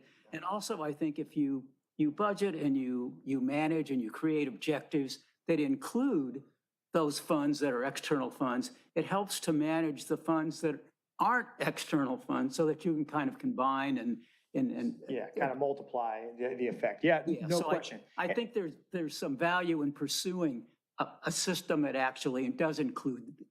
And I understand the request. I really do. And I hope I'm not circumventing or obfuscating it. I will tell you, I understand the goal would be to have it all in one package. It might be that what needs to happen is kind of a combination of reports so everyone can be educated on what has been happening, because the story is a very good one. And that's the point. It's a very we want to be good able one. to make that story known. Is it a made-up story? That's what I I've been can tell getting you- a lot of questions on. Is this a made-up story? No, I can tell you at firsthand. Our accounting can tell you firsthand where this money's coming from, and we haven't put it into a mini financial like we do with the Seaside Lagoon or the Performing Arts Center, and those have been helpful over time. Joy is just getting started. I know she's aware of this request for sort of, a kind of a document to help understand more acutely what the accounting looks like. I don't know, Stephanie's talked a little bit. I think she's working on something that might flow through the council's budget process this year. I don't know if it'll be a budget response report or some just sort of general review, but I hear you. I hear you. I'll do what I can to work with that office to see if we can create something that you can sink your teeth into. But I can tell you, if you're concerned, the general fund spending is really directed at the Housing Navigator position and the police response that we've grown to support these efforts. The rest of the programs, homeless court, pallet shelter, those have all been grant funded. So do grants come directly to city attorney's office? They come to the city. The city attorney just supervises the So we should be able funding. to at least track those grants. Sure. And then when we sign off contracts, whether it's for shelter or a consultant who's doing a survey, we should be able to track some. It doesn't have to be 100%. I understand we don't track in municipalities. We do not track hours, how many hours each officer spends doing what. We don't do that, and that's never going to happen because it doesn't work that way in government.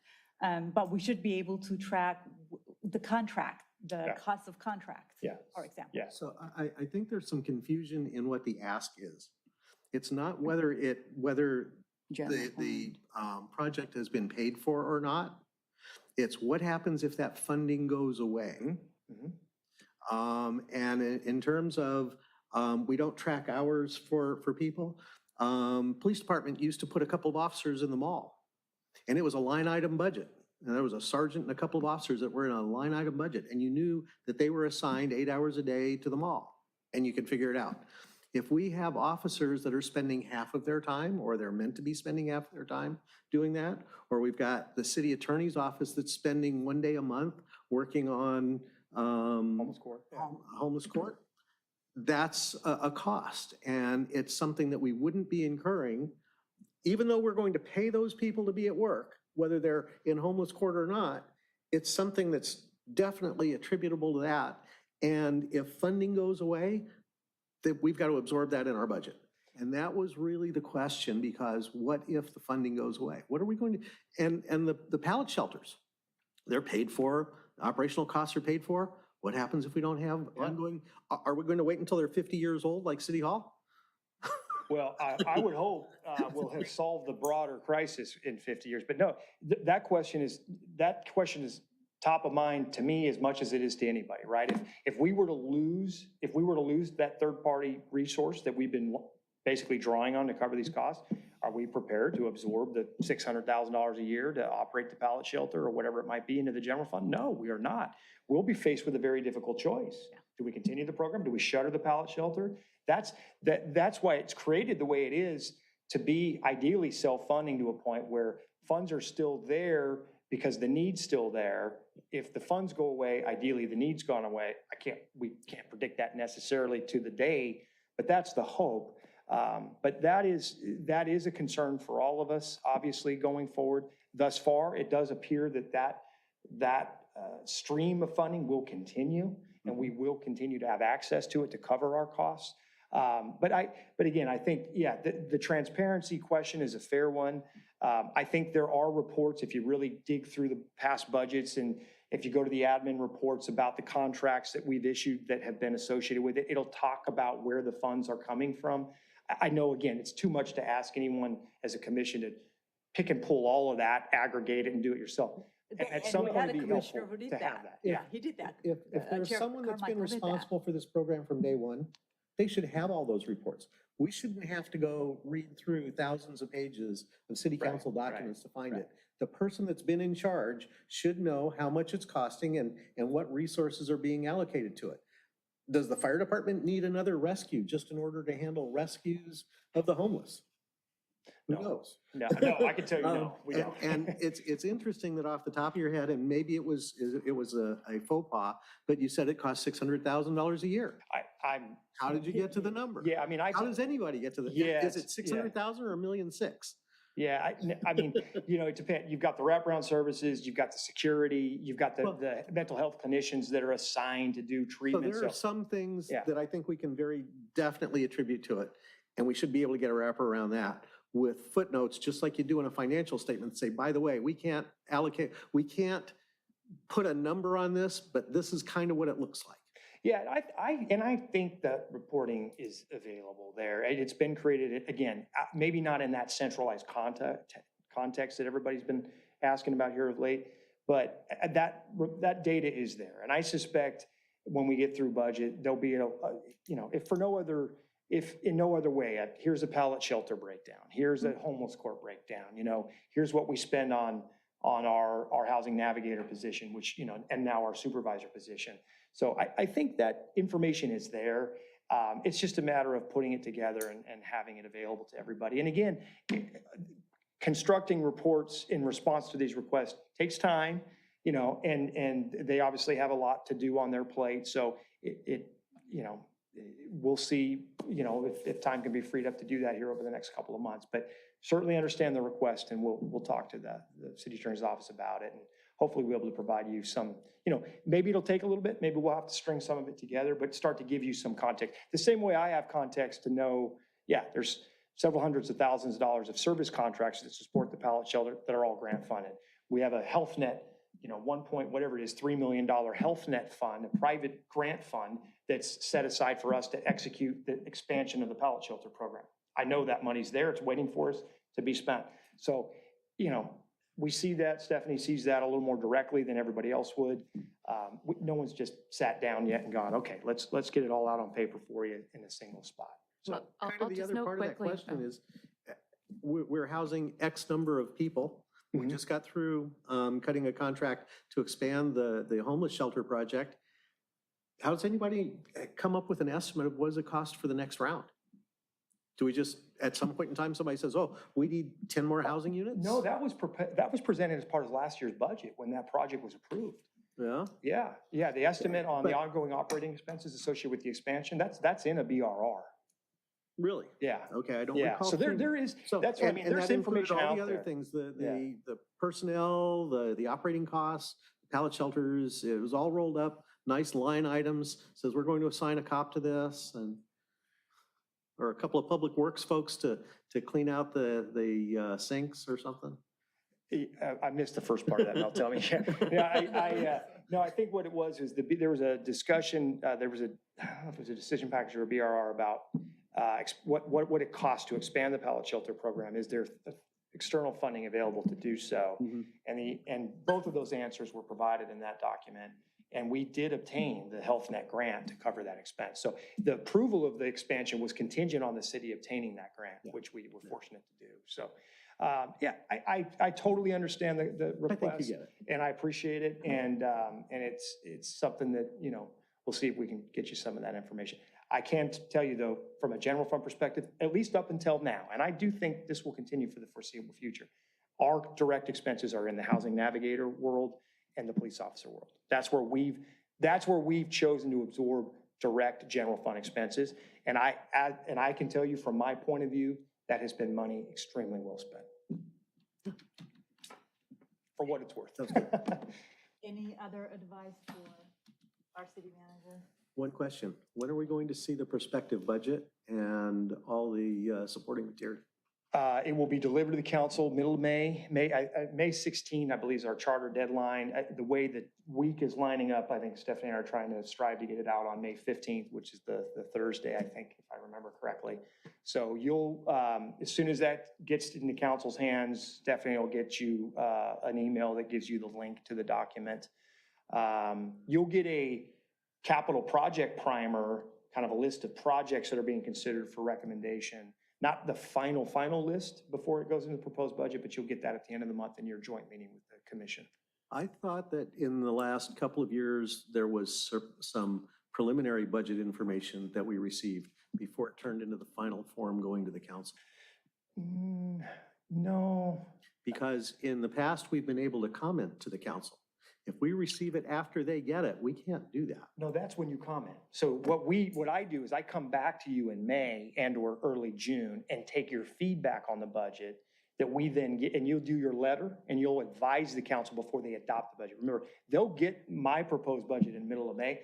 They won't act on it until June. They'll have at least 3 hearings and then they'll adopt the budget in the latter part of June. Your formal input on the budget comes between me delivering it and their final action.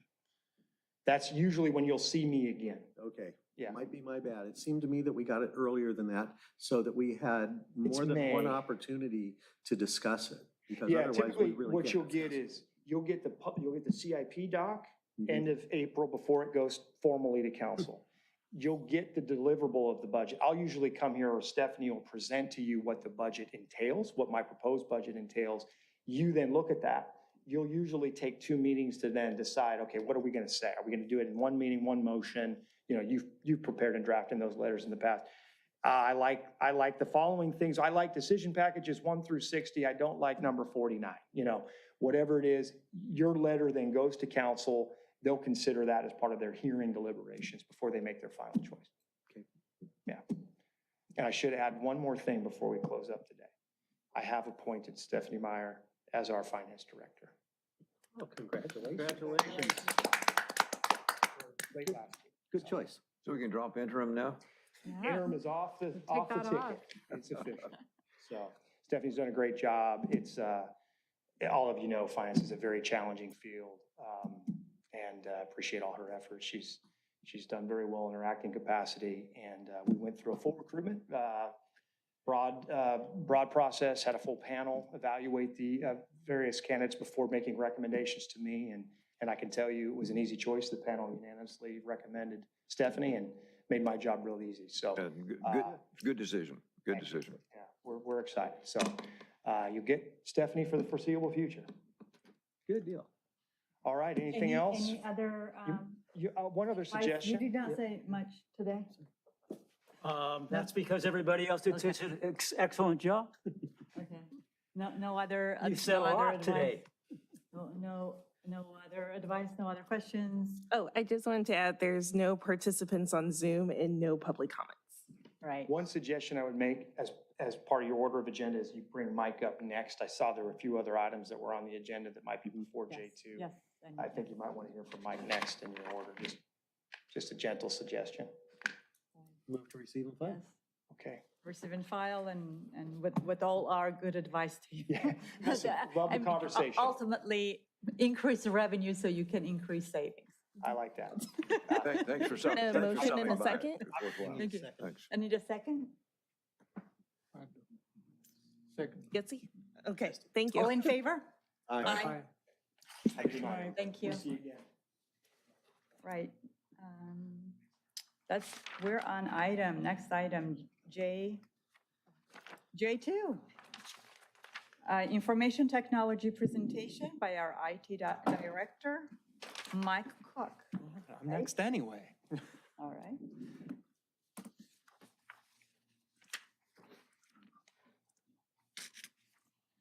All right. Good evening, everybody. This is pretty normal for me to walk into a room and get hit with about 15 IT questions. So I didn't get to formally introduce myself. I'm Mike Cook. I'm the IT director. As part of my duties, I do get to play with new technology and get paid for it. So this presentation is kind of no exception to that. I am using a new tool. This is something that started as a AI generated thing that I then reworked and did my own special thing with. So this is going to be pretty visual, lots of stuff moving around on the screen, but I promise you I'll be more talking than visuals here. So I'm going to kind of get started with going a little bit over how IT is funded at the city. We are an internal service fund, so we effectively get our revenue based off of the full-time employee counts and the departments, and based off of those numbers, we are allocated a little bit of money, just like the fleet fund, just like some of these other internal services that the city has, we get a little bit from each employee in the city.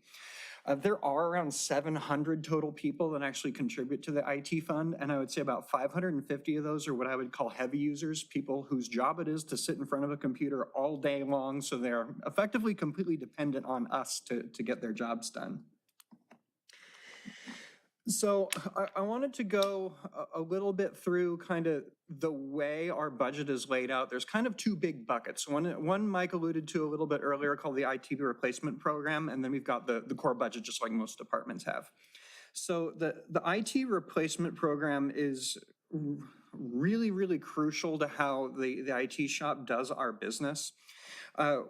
When we buy computers for the city, typically we will assign a lifespan with them. Usually a desktop computer lasts about 4 years. Something like a piece of network hardware usually lasts a little bit longer. Servers usually last somewhere between 5 and 8 years. So when we make big purchases, even if it's, if it's a single item that might cost a couple $100,000, or it's many small items like 500 computers that are a couple $1,000s a piece, those are the sorts of things that would go into the IT replacement program. So year over year, depending on what's due for replacement, you're going to see that IT replacement program ebb and flow. So this upcoming year is somewhere around $280,000, and a couple more years when the network equipment is due, we're going to have about an $800,000 year. So we work very closely with the finance department to kind of project those numbers well in advance. And then we actually do put the IT replacement program through as a decision package at every single budget cycle. So I've already done it for this upcoming year. So when we present the budget in May, you'll actually get to see a breakdown of exactly what's due for replacement next year, and council will actually grant a decision package based off of that prediction. As I mentioned, the replacement cycles are pretty much known when we buy the hardware, when we acquire the hardware. Sometimes it might be a single piece of equipment that can be up to, probably our most expensive thing's probably about $250,000 to $300,000, or it could be a collection of assets in the city that has significant value. So like when we go out to purchase the computers for the city, which is about once every 4 years, that can be upwards of $450,000, $500,000 when we do that. And the other thing that I'll mention is that the financial projections that we are doing, while it's very challenging for somebody in IT with how rapidly our environment changes and how costs go up and down year over year, we do actually attempt to project out what we are going to be purchasing for 10 years out. That is about the maximum life cycle we would ever have on a piece of IT equipment. And it allows us to at least kind of get a good grasp, at least financially, so that the finance team here can predict, at least a few years in advance what's going to hit them. So it's fairly similar to what we do with the vehicle replacement funds. Fire trucks last 10 years, where a police car might just be a couple. Very similar for the IT equipment as well. So the other big bucket of funding that we have in IT is, of course, our core budget. You're going to see some numbers up in the corner. These are in thousands of dollars. And these are actually last year's numbers. This year's are very, very similar, and we are in fact quite just a hair less expensive in this upcoming fiscal year than we were in the current fiscal year. So nearly our biggest expense are our employees. We're a pretty small team. There are only 8 staff. This number includes both the salary and benefits for all of IT. We all live here in City Hall, and we run around to all the different sites that we support. Overhead for us, we pay it just like everybody else. We pay for our office space. We do have a vehicle assigned to the IT team that is included in there as well. We pay Public Works for our office space. We even pay into our own IT fund for our computers and the equipment that our team uses to accomplish our jobs as well. Department supplies, we have the same sort of standard stuff, pens and paper and toner cartridges for the printer, but this also does include a decent handful of software licenses. Typically, these are going to be the smaller things that we purchase, smaller quantities and licenses that might be unique to a particular department or a particular person. It is also where individual hardware components might come from. If 1 or 2 people need an iPad, it is probably going to come out of our supplies budget as opposed to one of the larger accounts that we have. We also do pay all of the communications related telephone bills and communication bills for the city. So these are things like the actual telephone circuits that we still have to maintain for things like elevators and fire panels, security alarms around the city. This does include the cellular service for the phones that we have around the city and the tablets that we have around the city. There are about 250 of those spread across the departments. MDC I'll mention on here, that stands for Mobile Data Computer. These are the computers installed in the police cars and in the fire trucks. SCADA, while it's not huge, SCADA is a type of information system which is used to supervise things like, power plants. In our case, it's pumping plants for wastewater and rainwater that are located around the city, but those all have cellular service and equipment associated with them. I mean, kind of the biggest thing that is in this bucket is that the city actually maintains a dark fiber network. We are the only people that are on it, and this is what we use to connect our 17 facilities all back to City Hall. And this is how we get network to these locations. This is how we get telephone. This is how we get internet, Wi-Fi. That is all run over our dark fiber network. Our dark fiber network is provided by Charter Spectrum. So that's a pretty significant monthly expense there, but it's very fast, incredibly reliable, and it is exclusively ours. So we don't have to worry so much about cybersecurity on it because we know the only people that are going to be on that network are our own equipment and computers. One thing that we do to kind of spread the burden of large expenses over the years are we've got a few categories of equipment where we do replace them on a regular interval, but we do wind up leasing the equipment. So the bulk of our computers and laptops are on a 5-year lease. The servers are on a 5-year lease. Copiers and printers are also on a 5-year lease. So while that would normally create a spike in our fundings that we would need to have year over year, we do a lease program so that we can get those at a little more consistent rate. It's very, very minimal on an increase in cost because we're government, they tend not to gouge us going lease over purchase. So that really helps us smooth our budget quite a lot.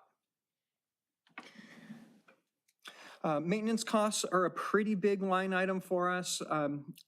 The software world these days, there's a bucket of things that is ever shrinking of where we quote unquote own the license, and what we're paying for on an annual basis is what they call maintenance.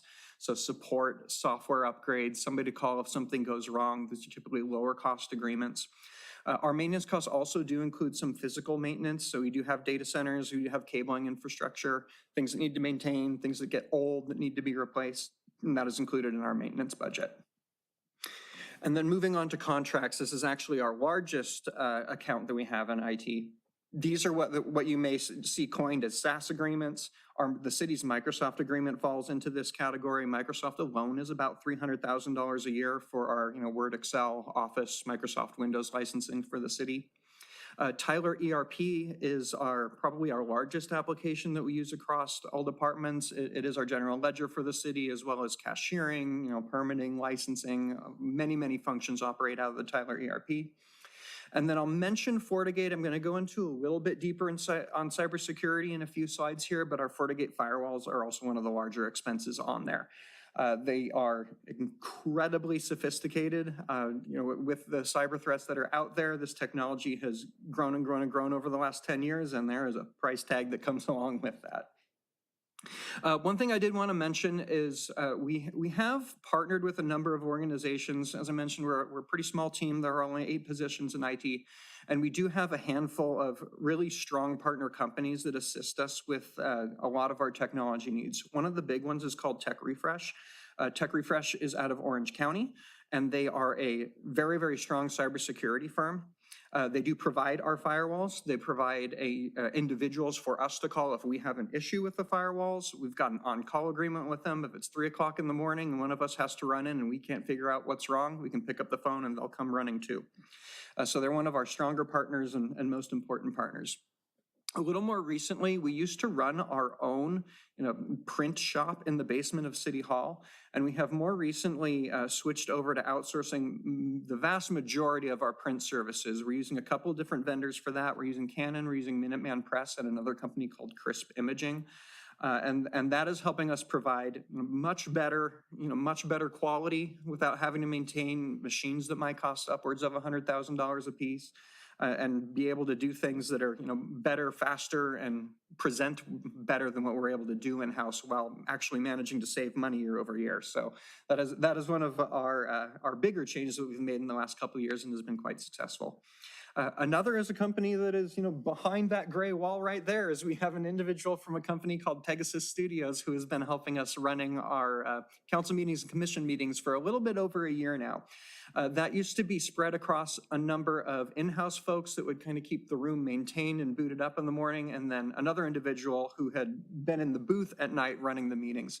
After many, many years, that gentleman retired, and we came to the conclusion that we were spending so many staff hours just getting the room running on a consistent basis. It was actually more cost effective to bring a partner on to help us run these meetings. And they do it for a number of local cities, and that has been a resounding success since we made that change a little over a year ago. Another important contract that we have was a company called Keep It Simple. While we do have some in-house resources that are dedicated to network and server administration, KIS is also on board if we come across something that's too complex or something that we might not do but once or twice a year. We'll typically bring them on to look over our shoulder, or we watch them, so that if we're not making large, sweeping, important changes on the network without somebody who does it more frequently than we do.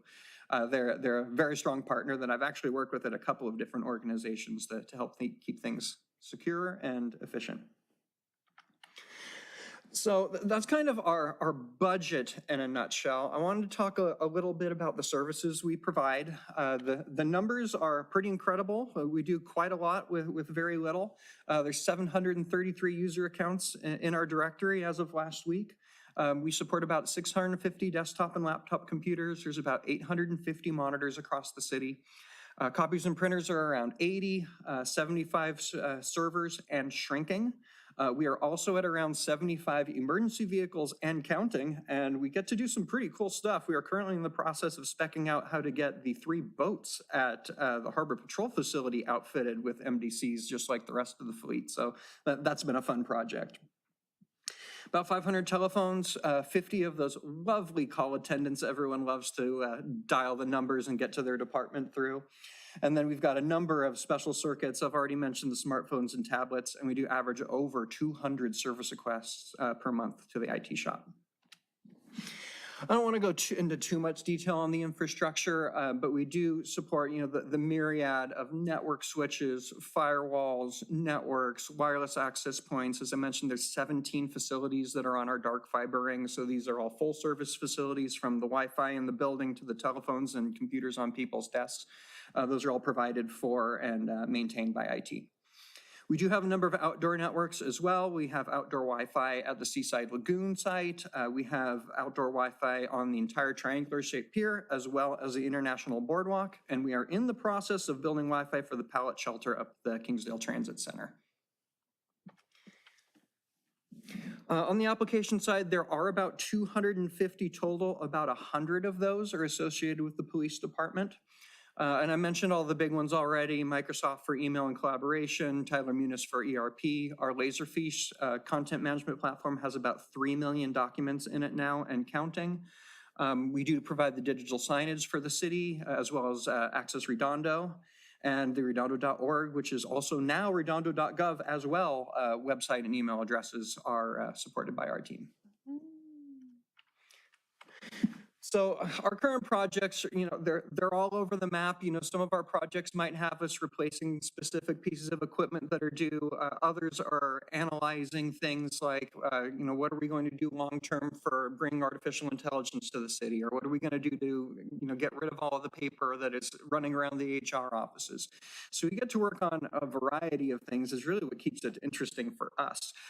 Is that, every day it's something new. We might be working on a fire truck today. We might be, helping Stephanie onboard a new application for her team tomorrow. It's a very diverse set of things that we do on a day-to-day basis. One thing I do want to mention is that we are in the process of replacing our 911 equipment. So we do have a full service 7-position police dispatch over in the bunker below the police department, and it is probably our most important room in the city. And we are tied at the hip to that dispatch staff, and there are some pretty incredible projects that go on there. The 911 PSAP is something that we're either going to be the first or second on this latest, greatest version of the 911 Center. We've been working very closely with our partners over at Frontier Communications on that the last couple of weeks. So what's your responsibility on the 911 PSAP? Is it the telephony, or are you more on the CAT RMS side? So the 911 PSAP system is its own thing. So the Cal OES is what provides funding for the 911 PSAPs all around the state. There are about 100 of them. And effectively, they're responsible for the dial tone and what happens when somebody dials 911. There's a set of servers there. There are circuits that are brought in that are paid for and maintained explicitly by Cal OES for that. And then each station has a computer that is associated just with 911. However, that phone system also does interface with the city's phone system, which is on our side of the wall on the maintenance side. So that is just about the only 24/7, 365-man facility. So if somebody calls the non-emergency number, if something needs to be transferred to another department, or somebody calls and needs to be transferred still within PD, but it's at somebody's desk, they need to talk to a captain or they need to talk to records, that is all interfacing and going through our system. Now, the dispatchers themselves they probably are the most powerful computers in the city. They are 4 monitors, and they have our police CAD system up there. They've got maps where each of the officers are. They have access into the radio environment. They've got tools that pop up if somebody calls in with a cell phone. We know precisely where that person is standing. So IT is supporting that entire system. So anything except for the actual telephone where the 911 calls in on is in IT's purview. And then we do support the network for it all. So there is a network core here in City Hall, and then a duplicate network core over in the 911 center that is our responsibility. So, wow, if all of our gear went down, the 911 phones would ring and someone would answer, they wouldn't be able to do much. They wouldn't be able to create a ticket. Basically, all they could do is hop on the radio and get dispatch somebody physically with the radio, but they wouldn't have a log of it. They wouldn't have a recording of it. And they'd be pretty blind as to where people are and what is going on. Well, the new 911 system, Next Gen 911, allows for automatic failover to other locations. What's your failover location? It does. So with the current legacy version of the 911 system, we can fail over to RCC, which is the consortium of several cities that effectively surround us. They can click a button and fail over to lots of places. Local Highway Patrol would probably be next in line. We can fail over to LA City. That's actually pretty open. So when I mentioned that we're going to be one of the first couple, we are going to be one of the first couple of cities that's actually going on to their voice over IP 911 system.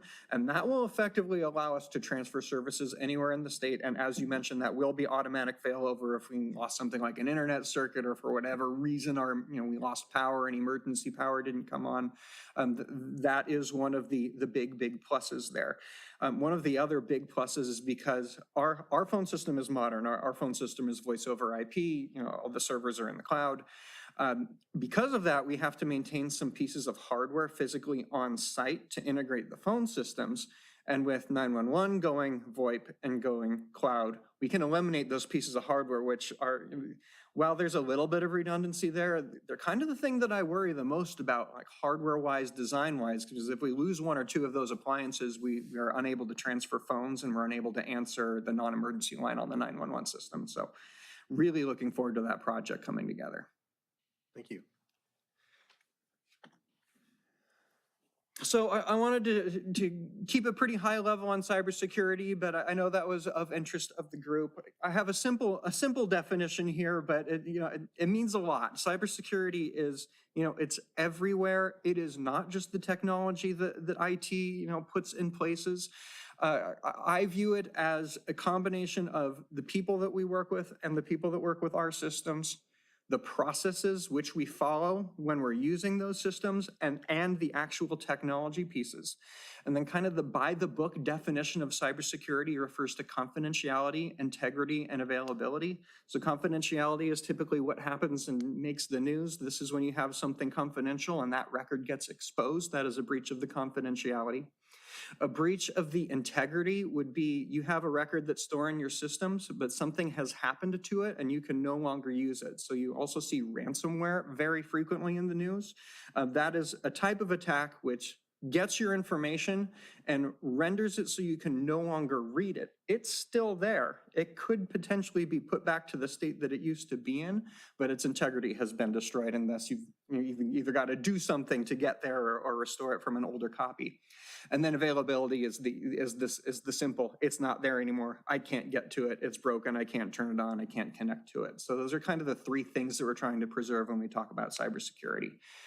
Layer upon layer of safeguards, dozens and dozens of pieces of technology are involved here. And it does help us achieve compliance with the various things we have to comply with. This is a very short list of them. CJIS is the criminal justice information systems requirements, credit card requirements, medical information. California Senate Bill 1386 dictates quite a lot of what we do. So there are a lot of things we have to remember as we are building systems. So for us, we focus pretty strong on keeping our staff aware of what's going on and what to be aware of. Literally on your first day, when you start working here, you are acknowledging the IT security policies. You actually sign them, and I get a copy before you even get an account into our system. We do quarterly training for all employees. There's usually 1 or 2 15-minute trainings as a refresher that everybody is assigned each quarter. We do also do monthly phishing exercises, which are as scary as they are fun. The phishing exercises know who you are, know what you do, and know how you have done on previous exercises, and will tailor the fake emails to you based on those things. I have failed several of these.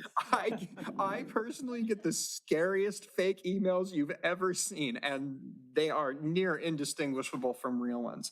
Who are you using for this? We're using a product called KnowBefore. Okay. And that company is doing both the quarterly cybersecurity training as well as the mock phishing exercises. We do department-specific training. Certain departments deal with medical information, deal with ultra-sensitive housing information about people that are receiving funds from the city. So we do some department-specific training for people that are handling very important data. And then we do remind folks about user access control, and this kind of blends into the processes as well, is that we really take to heart the concept of no employee has more permission than they truly need to accomplish their job. And we also do regular reviews to ensure what I call separation of duties.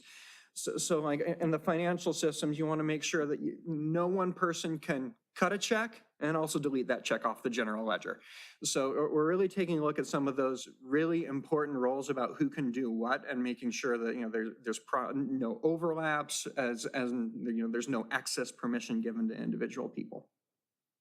On the processes side, we've of course got our pile of policies. Just like on the financial side, where annual audits are completed, we also do annual audits inside of IT. These are typically done by third-party organizations. While we do random self-checks of certain things on our list of things that we want to accomplish, we do have third-party auditors come in once a year and do an overview of our systems. And I do like to rotate who that is, so you're not just getting the same audit over and over again. We do have tools in place that help us do monitoring as well, specific tools that monitor availability of systems, specific tools that can try and do a little bit of white hat hacking into our system, see if they can find any vulnerabilities. And then also on the non-technical side, one thing that we do as any department is looking to onboard new technology is I'm part of the purchasing process. And we take a look at the system, we do a review of, especially if they're going to be storing our information in a system elsewhere, we do a review of how they're storing it, where they're storing it, and what countries they're storing it in, do they background check their employees? A lot of the same thing that we do when we bring people on board to make sure that they're going to do a good job handling our data. We do that with our vendors we're bringing on board. Then the big one. So the technology controls that the city has are, many. I'm the former cybersecurity officer for San Jose State University, and I was really drilled into my head, the CIS, Center for Information Security, 20 critical controls is kind of what I use as a framework. And it goes through and talks about, everything from asset management to having accurate inventories to controlling what software is on the computers to controlling what websites people can go to on a city computer. These all add up to a more secure environment. We've implemented encryption tools, so if somebody loses a laptop, even if somebody were to go in the server room, grab a hard drive out of a server and run, those are encrypted as well. So it would be so hard to get data off of those assets that it would effectively not be a loss for us. Talked a little bit about access control. We're using various tools for making sure that our systems are configured securely and consistently. We've got tools in place to make sure that we're always installing patches. We've got tools in place to make sure that our network is both preventing malicious activity from happening, but also monitoring who's trying to connect to us. Email protection, we've got antivirus protection just like folks have at home. I want to talk a little bit about data recovery. This is something that we've recently made a pretty significant investment in. We are now using a product called Rubric, which takes a copy of every single server that we have in the City Hall data center and replicates it in the data center in the police department and vice versa. And those appliances are now also backing up to a data center that's not even ours, fully encrypted, off our network in Arizona, so that in the event that we were to physically lose the Civic Center, or we were to have a significant compromise and our backups were also compromised, we also have a copy that is physically off the network and in another state that we can restore from. I mentioned that we do penetration testing. We also do regular reviews of our physical security and infrastructure, and we've got some partners to help us with that, as well as our own police department helps us with that. So this is kind of my last slide here, but I did want to talk a little bit about risk. Believe it or not, 55% of information security incidents are caused by people, whether it be somebody accidentally clicking a phishing link. Those that remember the Target breach of 2013, which was a big one from them, that was caused by somebody that allowed a HVAC contractor into their server room, who then plugged a USB drive in and left. And months later decided to connect back to that, and all of a sudden you had a back door into the facility. So, whether it be a simple mistake or somebody not following the protocol, giving physical access to a location, people are our most important asset when it comes to securing the city. So that's why we focus so much on training and policy and doing things consistently. Phishing is, of course, big. Ransomware is, of course, big. Ransomware is growing and growing. Less than half the time, if you actually pay the ransom, will you actually get your data back? That's why our backups are so important. And then having a strong incident response program in place is really important. We are a member of a Southern California Insurance Consortium in which a number of public sector agencies pay into a big pool. And then whoever needs it gets it, sort of thing. And that also does get us a number of on-call resources that would be available to us should we suspect or have an actual incident that would immediately be available. Our tech refresh folks also have that available for us as well. They've got an insurance partner, whereas if something happened and they think it was on our firewalls or our network, that partner could come in and assist us and do forensics and lock things down, prevent things from spreading. And unfortunately, almost all of these agencies that you've seen in recent times have major cybersecurity events have then had to go through some recovery phase. Sometimes their backups are compromised as part of the process, and that's been a big problem for them. So which is why in this last 3 or 4 months or so that we have focused so much on modernizing that for us. All right, so that's my spiel. I know that was a lot. I talk fast. It's late, so but I am all yours for questions, comments, concerns. Thank you very much, Mike Cooper. This was the most engaging, fun IT presentation I have seen. I am not kidding you. That was actually engaging to have you present. Thank you. Usually IT people, they're not people. Like, that was awesome. Thank you. Should we start with? What's your annual budget? The annual budget for IT is about 3.3 million. And that includes every piece of equipment for the city that you all support, that kind of expense? Okay, so that was last fiscal year's number, and I would call last fiscal year kind of middle of the road, about 400,000 on the information technology fund. So, that could drop down to about 3 million and probably get up to about 3.7, 3.8 on big years. And Stephanie is probably wondering where I'm coming up with these numbers from. So I am citing my core budget plus the information technology fund. Now, there are other things that go into it. The internal service fund has its own line items on my budget, and carry forwards and capital projects aren't in there, but that's more or less what the year over year is for us. Yes. By far the best presentation I've ever heard. So, well, thank you so much. but as Commissioner Chair Aaron said, IT people, they are from a different universe. So anyway, thank you for that. I have quite a few questions. One, you said you have 8 employees, right? Yes. Full-time? Yeah, there's 8 full-time employees. Myself as IT director, I have 2 folks that are focused on infrastructure, network, servers, and kind of the complex application. There are 3 people that are now officially fully focused on help desk and ticket handling the day-to-day around the shop. And then I've got a vacant position, and then 1 other individual that are focused pretty specifically on just a couple of our heavy applications. One of them is Tyler Muniz, is almost a full-time employee it takes to keep Tyler going. You don't have any contractors or people? There's no contract employees that we're managing. Both KIS and Tech Refresh are contractors that we can call as needed or project-based. If we're replacing firewalls, Tech Refresh would be very heavily involved. If we were replacing servers, KIS would be heavily involved. The only folks that are kind of day-to-day, here 2, 3, 4 days a week doing things are the folks that run this room from Pegasus Studios. Okay, now all these 8 employees, they're all US citizens? Yes. Nobody at risk of getting deported or something? No. Yeah, we go through the same FBI background check that the police department goes through, including getting tailed for a couple of days for some of our positions. So yeah, they put us through the ringer when folks are onboarded for sure. Yeah. Okay, you talked about cybersecurity. I don't have any problem with that. The one thing that I would really like to see is data analytics, because we have mountains of data. And in every project, in every meeting, when we ask for something, we're told, well, we have the data, but it's very hard to get to it. Yeah. So right now, that's a big thing, especially with the AI. You have so many powerful tools that can not only collect the data that is pertinent to the subject, but also give us the analysis. So we really need to focus on that. Yeah, I don't disagree with you.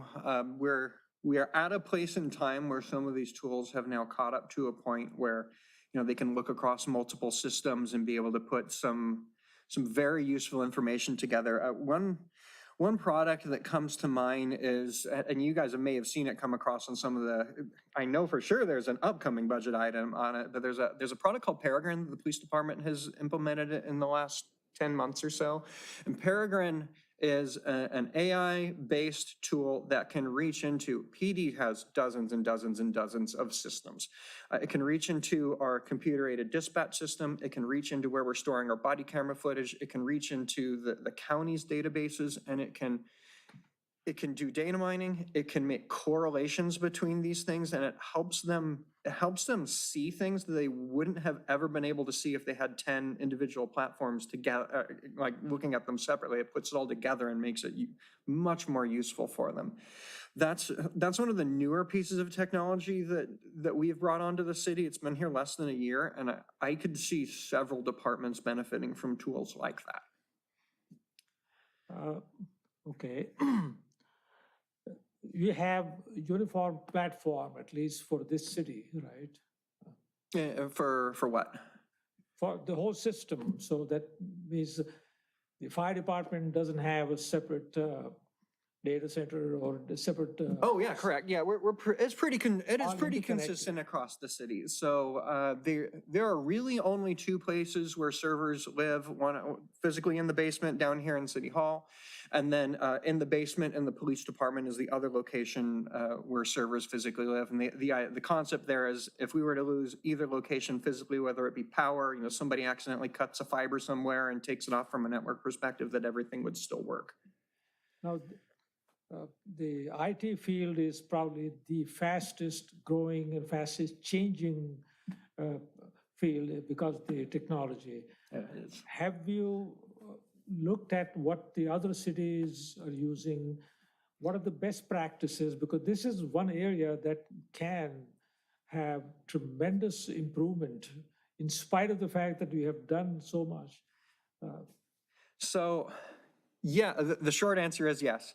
This is going to be an earful. There's an organization called the Municipal Information Systems Association of California, MISAC. I have been a member for a very long time. I was the vice president of the Northern California chapter before coming down to Southern California. And actually, the MISAC president is Miguel Geraldardo over at City Manhattan Beach. And he and I live about 10 minutes from each other. So the IT directors amongst the cities are a pretty close-knit community. And we do a number of events each year where we all get together, we share ideas, we do our own presentations, and then some key vendors will come in and do presentations as well. And that really enables us to see and hear what others are doing. The actual South Bay IT directors get together about once a quarter for lunch and bend each other's ear as well. And we do also include a couple of the school districts. So Susanna from Redondo Unified will come with us pretty regularly. And we just get to hear what other folks are doing, what other projects are coming up, what's working, what's not working. It's an incredibly valuable resource for us, for sure. Now, I've mentioned to our city manager that at the federal level, we got the Department of Government Efficiency, and they got some 20-something young IT staff looking through all the data and how to analyze it and how to improve any internal process. Is there anything that you can do to just see what the internal processes are like? Can they be improved and can they be streamlined? Yeah, typically you would do that through like a third-party consultant. We had, prior to me coming, so my I'm assuming everybody knows Chris Benson, or at least knows that name. My predecessor was in my seat for 40 years. So when Chris was getting ready to retire, Mike Wazansky brought a company in to come in and do kind of not only an assessment of IT, but also went around and interviewed all of the department heads and talked about their wants and needs, what's working, what's not working. So that's kind of the most recent time that the city has had kind of a comprehensive overview. I came in and did a ton of kind of rip out and replacement. There are a lot of things. My predecessor didn't want to make a lot of big purchasing decisions right before leaving. So I came in and replaced the entire server infrastructure, every computer, every printer. We replaced the phone system. It was like we were ripping out equipment and reinstalling equipment for about a year and a half straight. So we're kind of at the point now where that's kind of coming to a conclusion, and we're getting ready again to do an assessment of where we are and what systems might be overlapping with others.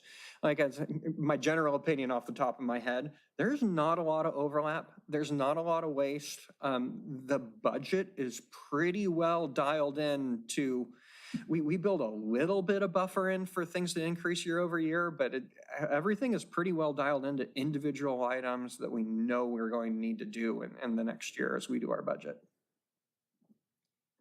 Any project management software that you have? Not really. That's on my to-do list. Yeah, the city does not really have any global project management software. Our engineering team uses Bentley, so the folks that do really heavy building projects and plan reviews have some engineering tools in place.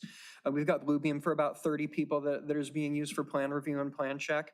But a few folks have Microsoft Project, not a ton. I'd love to have kind of a lightweight project management tool that smaller departments that can use, or departments that don't need to manage building a gigantic construction project. That's something I'd love to have one day. Because now we'll be launching just one major project for which the bond major has been approved. So if an outside contractor comes in and he has his own software, his own system, if that doesn't talk to us, then you have no way of tracking or even recommending any changes in their processes.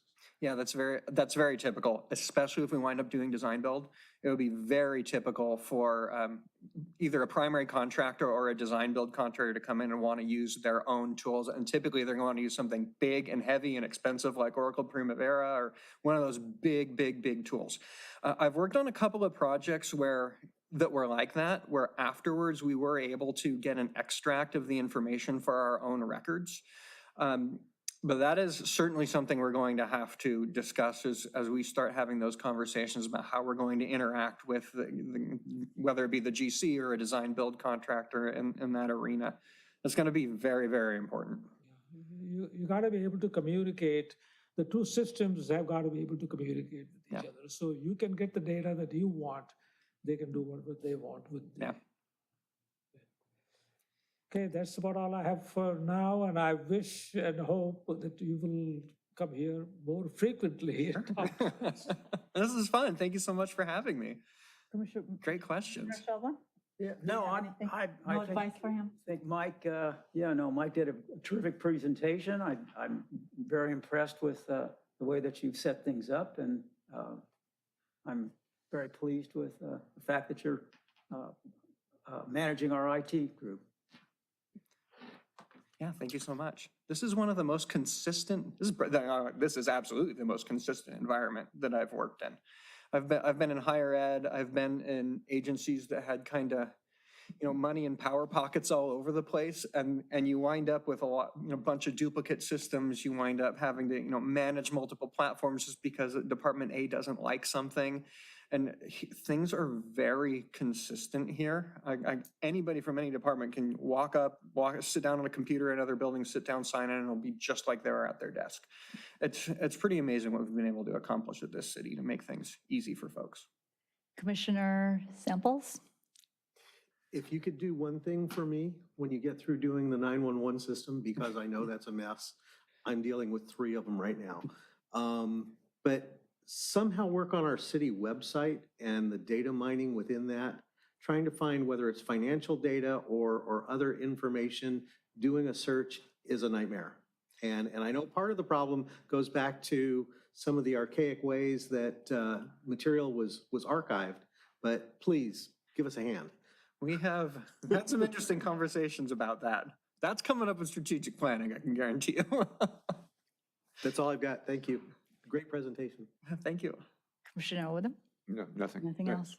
Again, good presentation. Appreciate it. And this is only, I'm curious, I only know the finance world. Do we have any data integration system that, for example, finance doesn't have to be typing those numbers in Excel, but it's pulling numbers from, is it even possible to do that? Are you talking about like for preparing budgets Yes. annually? Yes, Seven might even want to talk about that a little bit. We do. We have so Tyler, who makes our ERP, also has purchased a couple of other products along the way. One is a product called OpenGov, another product is called ClearGov. And both of those are tools that we own bits and pieces of that help us pull data out of Tyler and do things like help us prepare the budget book. 2 years ago, that would have been totally pen and paper, Excel spreadsheets, and now that's all available online. Stephanie knows more about it than I do, for sure. I mean, in terms of integration, it doesn't, the systems don't allow us to go in and just pull the data. That would be a wonderful dream. I'm not even sure what that would look like unless we could do, tell it to do data mining. How many years until the technology gets to that point? That was my question, yeah. Oh. Yeah. That's what I'm waiting I for. guess- Hey, the That's city why I manager asked. talked about that today. It's like, it's interesting. AI is a very general term these days. It is also a very active, it's very much in the startup world. There are something like 4,000 niche AI companies that are in startup mode right now. These departments are constantly being bombarded by the AI company of the week that got a hold of their email address. Certain things are really, really good. If you need to do something quick and dirty, an administrative letter, write a sole source justification, have something kind of scour the internet for you and put together some bullet points, it's there. My experience, like just creating this PowerPoint, I used tools I wrote an outline and then I tried to use tools to have it created and I wound up throwing out half of it. And if you think about it, when was the last time you actually interacted with the Spectrum AI chat bot and actually walked away happy? So, we're not quite there yet. We are probably years away before having, systems that can reliably and accurately be able to pull information. Right now, they're in a state where, you might be able to get a start with them, but then a human needs to sit down and go through it. I listened to a webinar probably about a year ago now, but it's talking about the use of AI in actually developing your annual financial report, which I found surprising. But you can give it data and it'll find the numbers. It kind of writes your management discussion letter for you. So there are definitely governments out there doing things that use AI to pull this data.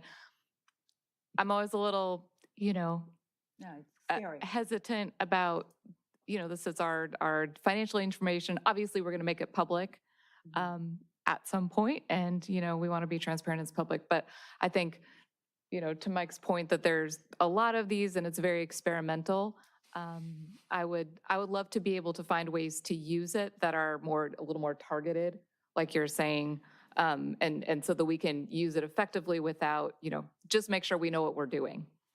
Thank you. Do we have an AI policy in the city? We Or is it don't. We were something talking we about need that too. to? My guess is what's going to come out of the strategic planning that's happening at the end of the month is going to be some kind of AI, at least start putting some policies together and putting some directions together and probably, list out a small handful of business objectives. Individual departments have some ideas, but what I'm a little worried about is the AI company flavor of the month, trend of the month. We don't want that to come through and wag the dog on what we need to do. So I'd like for us to really sit down and come up with real, concrete, specific, achievable, time-bound goals that we can put together for AI. If we try to boil the ocean, it's not going to go well. And if we say yes to everybody that knocks on the door, we're going to wind up with 500 different platforms to support. So I very much expect to be talking about this at the strat plan session on the 29th. Thank you. Is this PowerPoint you use, is it enhanced PowerPoint? This is presentation? Prezi. So this is actually online. I'm in a web browser. This is an online product called Prezi. Prezi? Yep, Prezi. I'll have to write that down. It's pretty cool. Looks really cool. This is what I made with my 7-day free trial. Is the strategic meeting, what time is it? It's open to public, right? It's on the 29th? 3:30 start? 3:30? Yes, I believe so. It's actually another item on our agenda for this evening. We can probably go through it fairly quickly, but one item we had for you today is just to bring it up that's going to be Yes, taking place. I'm gonna Yeah. end it, yes. Okay, Yes. thank you very much. Do we need to, it doesn't say file or receive or anything. Do we need to do anything at all? No, you could just do a receive and file, but I will add there's no participants thank on you. Zoom and no e-comments. Thank you. Move to receive and file. Second, anyone second? Second. All in favor? Aye. Aye. Motion passed. Thank you. All right, thanks so Thank you much. very much. Been a pleasure. Thank you. All right, we are on item number J3, Joint Public Works and Sustainability Commission and Budgeting and Finance Commission meeting scheduling. So I see that this is for, they're requesting April 28th. Is it 6 o'clock or, it says 6 o'clock. 6 o'clock PM. So Okay. the Public Works and Sustainability Commission, their regular meeting is actually at 7 PM that night. So they are proposing that the joint meeting is at 6 PM and that it will just proceed their regular meeting. So will that be okay? Should we have a motion that our next meeting, instead of being on whenever it was supposed to be 14th, it's on the 28th? Or 28th, yes, Yep. 6 o'clock, would that work? All in favor? Yeah. works for me. Aye. Motion passed. Who was the second on that? Just wanted to clarify. Can someone second it? Second. Thank you. All right. Wait a item- minute. Yes, It says our next one's on the 28th. Looking at the city calendar, it says that we're also meeting on the 10th. That's our regular meeting date, so since we haven't officially canceled it yet, that's why it it's was there. We're on the going to move it. calendar. Okay, so we're going to be moving that to the 28th. Right, so, Okay, Yes. okay. Subject to your approval. We didn't want to cancel it before we confirmed that. Well, it's fine because I won't be here the 10th. I Works out won't even either. better. That's why I said universe sometimes just works. Item number J4. So this was a public communication from someone, and they wanted to make sure, oh lordy, I printed, what did they want? They wanted a request status from the Budget Finance Committee of replacing veterans memorial plaque that were stolen a year ago. City needs to find funds to replace these plaques and to honor our veterans. This should be put on agendas, discussion, and action as high priority, and I want to respect the wishes of this person, and I have it on agenda. And I also saw that Stephanie included the budget response report, and they are $21,375. Is this something that council needs to approve to spend? So council did consider this at mid-year and they approved it, and staff is committed to replacing these before Memorial Day. All right. So I believe that is already in progress. All right, we can move on to the next item. Do we need Do to we have any receive and file? comments? Or- you don't have to, no. Are there any, okay, are there any comments from the public anywhere? So no public comments and no one on Zoom. Thank you. Move to receive and file. Move to receive and file. Yep, you got to do something with it. There's got to be a disposition. We can move to receive and file, so we'll do a first and a second. Anyone wants to make a motion? I did.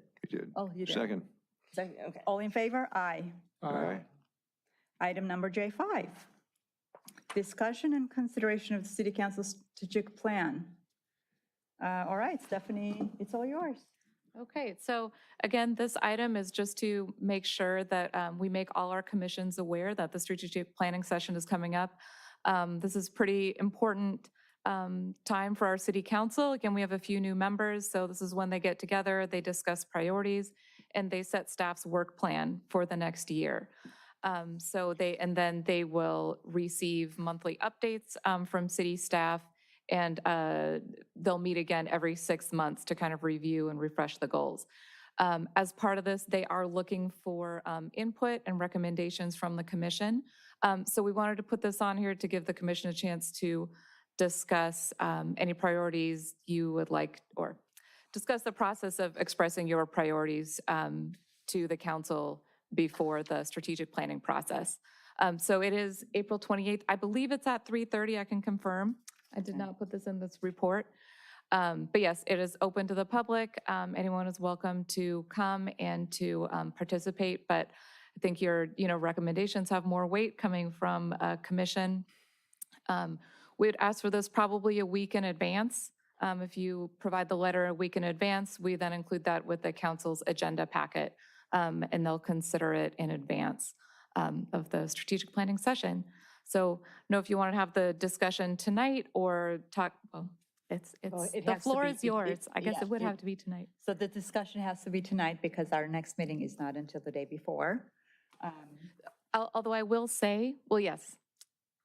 I was going to say, you can provide it up to, the day of the meeting. It just gives council more time to review it if they have it in advance. Yeah, we need some time. But this is the only time that we can all be in the same room and discuss together, Together, yeah. together. I mean, I think another option could be if, I know it's unfortunately late tonight, if you had broad themes you could agree on, and then you can assign, similar to how you do letters, sign 2 council members to work together to put those into paper. That might be an idea as well. And does anyone have any ideas, suggestions, any strong anything that you would want to start collaborating on? I'd like to see the Yes. strategic plan that we have for the current year. So what Stephanie, I believe, did, she included in her files, September 2024 through April 2025, 6-month objectives. So yes, that's the most recent version of all the council objectives that council outlined in the last strategic plan. And it includes our most recent update on progress towards those plans. Can you send that to us? Because I Yes, haven't Those seen along that. with the agenda. It's an agenda. It's in the. Can oh, you, okay. I don't have the rights to do it. Would someone please have this on the screen so we can see? Do you have it, Stephanie? So we can review, and I can also, so I can read to you page B. Is this on B, D? Are this letters? They are letters, wow. Page B on the bottom, we can look at the ones that finance has, because we're a finance commission, so we should be only advising on finance items. Yep. So on the very bottom of page B, is it page B? Yes, it says page B. Business license code review, the last item. So that's something finance is working on, or they're actually on track, or they finish, or is this future? So maybe I can just kind of go over the goals at a high level, and I'll highlight where finance is included in this. I will say, some of the items that you mentioned tonight, Chair Allen, about focus on economic development and revenue, those are highlighted in the current strategic plan. I think this would be a great place for you to express your, support for those ideas and even expanding those ideas. So Stephanie, Yeah. I Sure. just want to show, Oh, can go we ahead, go sorry. back to B, page B? Apologies, yes. I just want to show Commissioner Jesty what finance currently has in here. Sure. Because that was his question, so I want to make Oh, sure sure. we're addressing his question. So they have on the very bottom of B, they have, for finance, they have business license code review, evaluate city's business license ordinance, and make recommendations to update business descriptions, definitions, and fees. And this is for the future on the left, but it says on track. So is this something, Stephanie, you are working on currently? So And- the way that we've discussed this is it's a little bit of a longer-term goal. We're on track in the sense that, we know this is probably something in the next fiscal year, potentially, that we'll look at. It's just a longer process because we have a fairly old business license tax code, and we would need to bring any proposed changes to the voters. So it's just a longer process, which is why it's kind of for a year or so out. But So this yes. is fiscal year 2025, 26? This is the current fiscal No, year. no, this item, are you foreseeing this to start working on this 2025, 2026? I believe so. Okay. Again, this is, yes. It's a 3-year plan. It's a rolling 3-year plan. And when it says future, it's probably beyond this fiscal year. Right. It doesn't 20 say when beyond the fiscal year. That's why I'm asking for. Yeah. And, It's- and when it says it's in progress, they're still That- thinking about, well, that's why talking I'm about, working asking. out the details. Is it okay if I ask her? Okay. Thank you. And again, I will say, I imagine fiscal year 25, 26, just based on, the discussions that, Begin the process, because To if it's begin the something that process, needs to go to correct. the voters, yes, that's going to take years. yes. So this is something it needs to be taken to the voters. So. Yeah, I'm sorry, I have not had a chance to go through Oh, that's this. So okay. let me review it, and before the next meeting, I will certainly provide my input. Well, we're not, if we're going to give our input, we're not going to have time until the next meeting. Until, that's what I'm saying, yeah. Yeah, Oh, you don't have- it'll be too late because we need to make any recommendations before that. Oh, okay.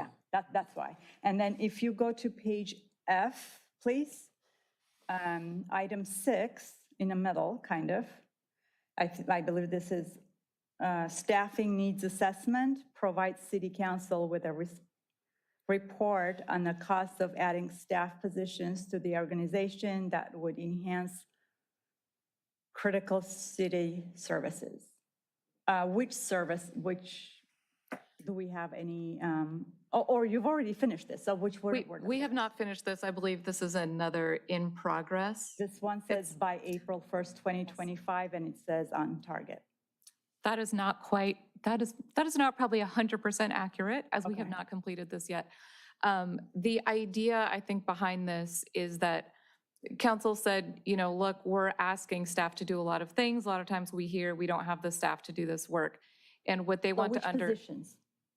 I'm sorry? What are the positions? I understand the idea. They I'm are just asking us to go through and evaluate and provide a list of those positions. We have not done that yet. Okay, thank you. Thank you. Next would be page F, please. And that's the second item from the bottom. City and RBUSD shared expenses, work with RBUSD officials to identify ongoing expenses, develop appropriate agreements, MOUs to formalize responsibilities for publicly shared facilities.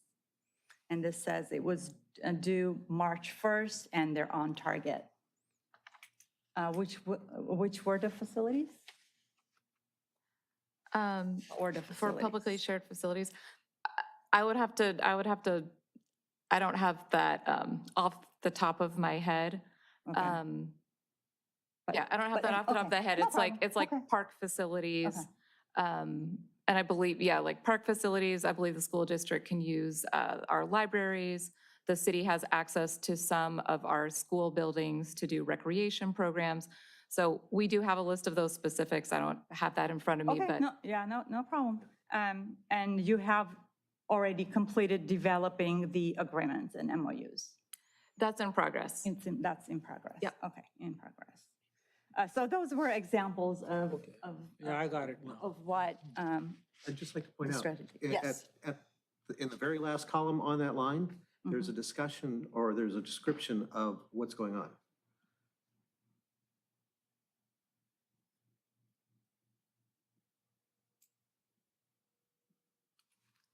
That's the best information we have right now. okay. Keep in mind, this isn't,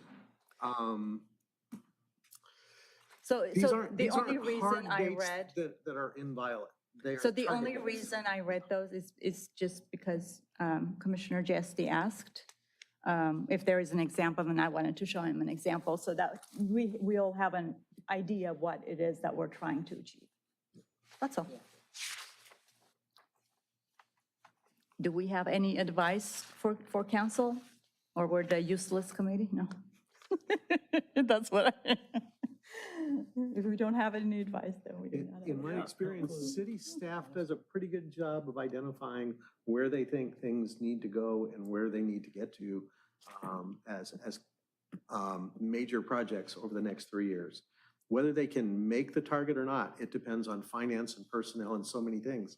These are goals that the different department heads set out. It's very hard to second guess what they're doing. That's true, yeah. If we do not have anything else, we can file. I just wanted to add, there's no public comment or participant on Zoom.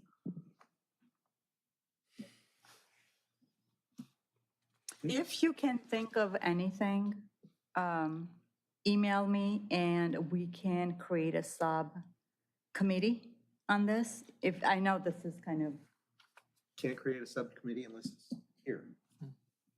We have to create it here before they can meet. we don't have to formally have a subcommittee, but we can chat about it. 2 people can chat, yeah. 3 people can chat. 3 people can chat. Quorum can't, yeah. How would you like to, I'm just trying to gauge how you would like to proceed. Do you want to not have any input to council? Or do we want to think and maybe give input later?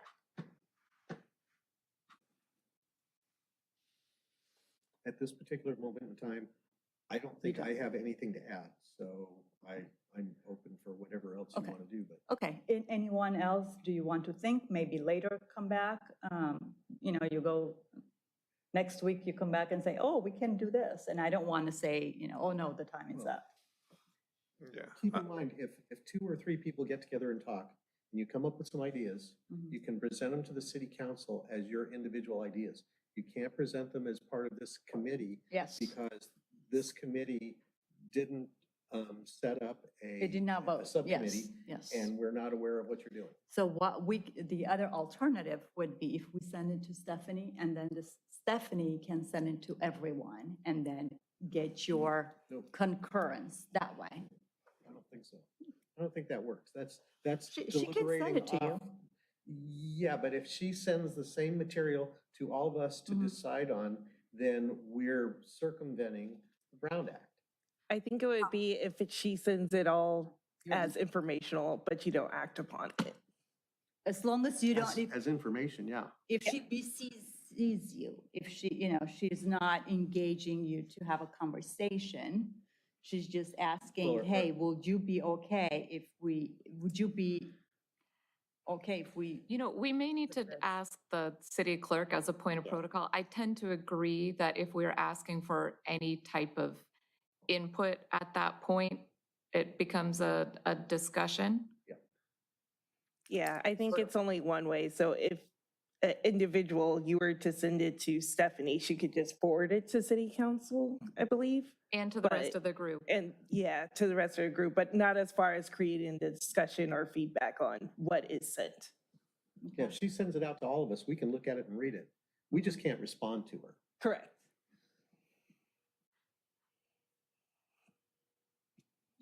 So I individually, think you if the can commission respond. was in agreement on specific themes or something that you would like to address, one person, and you would entrust a person to write that letter, then we could do that.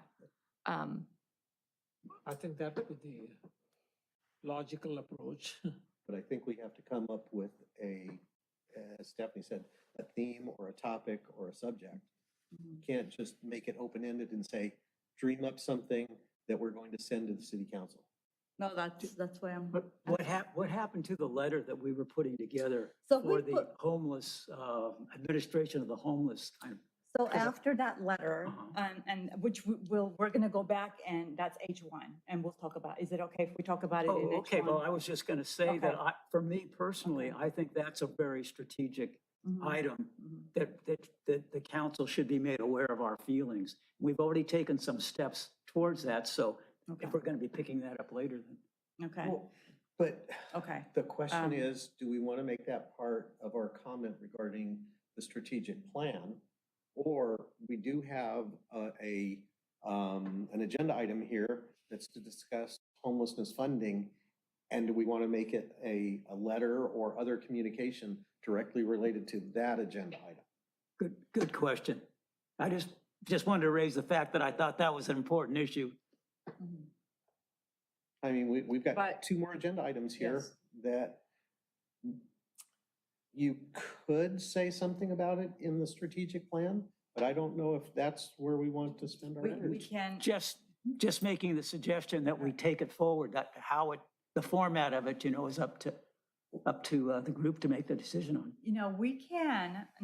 thank you for reminding that, but we can add that we recommend that we track expenses for homeless project. What did we decide at the last meeting to do on that? That's the question that just came up. Didn't we already decide to send a letter to the city council? A lot happened, and I should have. Can we put this meeting on pause and go to H1, I1? Is that where it is? Because we need, I should have, instead of going to J3, I should have gone to H1, and I did not do that, and that's my fault. Oh, So on the I1. agenda, we skipped I1 and I2. And we need to go back to those. So can we pause this item and then we come back to it? And we go back to what is it, 1? yeah.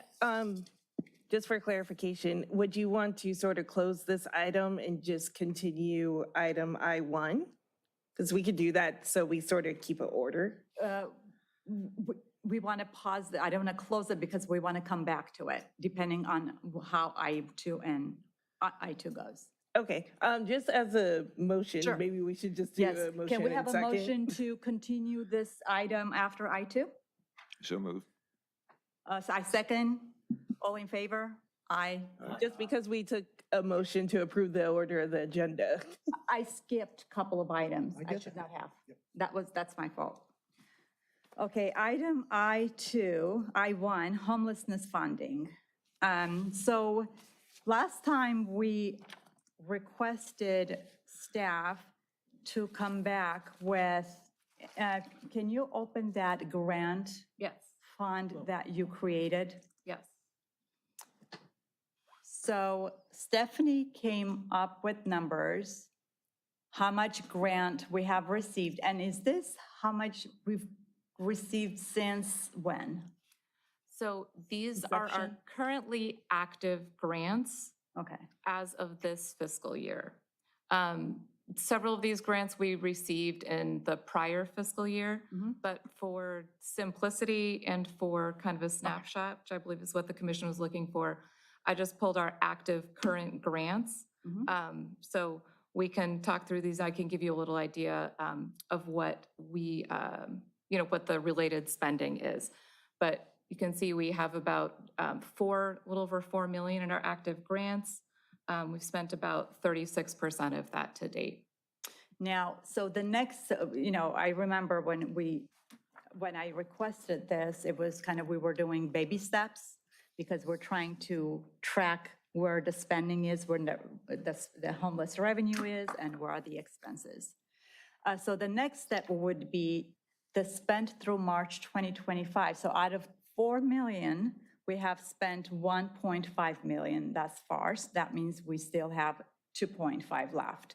So out of this 1.5, can we identify where I'm imagining for auditing reasons, because this is grant money, we have that information where that money went. 100% have it, yes. Okay, so for next time, can we list maybe those? Unless you have it Do you now. want like an individual invoice payment against each one of these line items? So for example, if you paid company XYZ $1 million, then just that combined $1 million. Sure, I'm very happy to do that. I can tell you in general what all these are spent on. They are pretty targeted, so they're going to be for 1 or 2 vendors, each of them. So if we just start from the top, the PHLA, this is our pallet shelter operations. So this is like the operating costs to manage the shelter. So there's a specific grant for that, and that's Yes. PLHA is a grant that we received from the state. Or Yes. Okay. Yep. And that's the grant funds that we use to operate the shelter. The next one you see on there So is, when you say operate the shelter, build the shelter, we built the nope, shelter? it is not capital. It is just it's to operate. So it is the staff to maintain the shelter. I'd have to look at, specifically, we can So where find the did contract. when we wrote a check, where did it go to? Who did we write a check to? I'd have to look at the That's- organization. Yes, so that's exactly what I'm asking for. Sure. So, correct me if I'm wrong, but if we're charging things against a grant, there are specific data elements that are required that get sent to the granting Yes. body in order to identify. It's not who we wrote a check to, it's what are we charging to the grant. So we, So if we're charging internal personnel to the grant, there's something that says, Joe spent 10 hours working on this, therefore the charge is X. My understanding is that I don't think we're, so to keep it simple for now, because that part is very difficult for staff. The staff part is difficult for staff. Initially, what I was asking for is just provide to us the purchase orders that you have paid for. Well, But if they can provide that, that's, Stephanie, correct me if I'm wrong. but if she can do The that, charges yes. that go against the grant don't necessarily tie back to a purchase order. they would. If it's an internal charge, there's no purchase order. So I would say your first statement is correct, that the granting agency will specify what we can spend the money on. So if we were charging internal staff time to the grant, we would do exactly as you said, and we would present that to the granting organization. So in that case, we would already have that information because we track it to provide to the grantor. So. In this case, I don't believe. We just heard Yes. that our IT department is putting Wi-Fi in the pallet shelter area. That Wi-Fi, the staff time, the connectivity, however it's connected by phone lines or whatever, all of those things would get charged against a grant item. But not all of those things generate purchase orders. Will it though?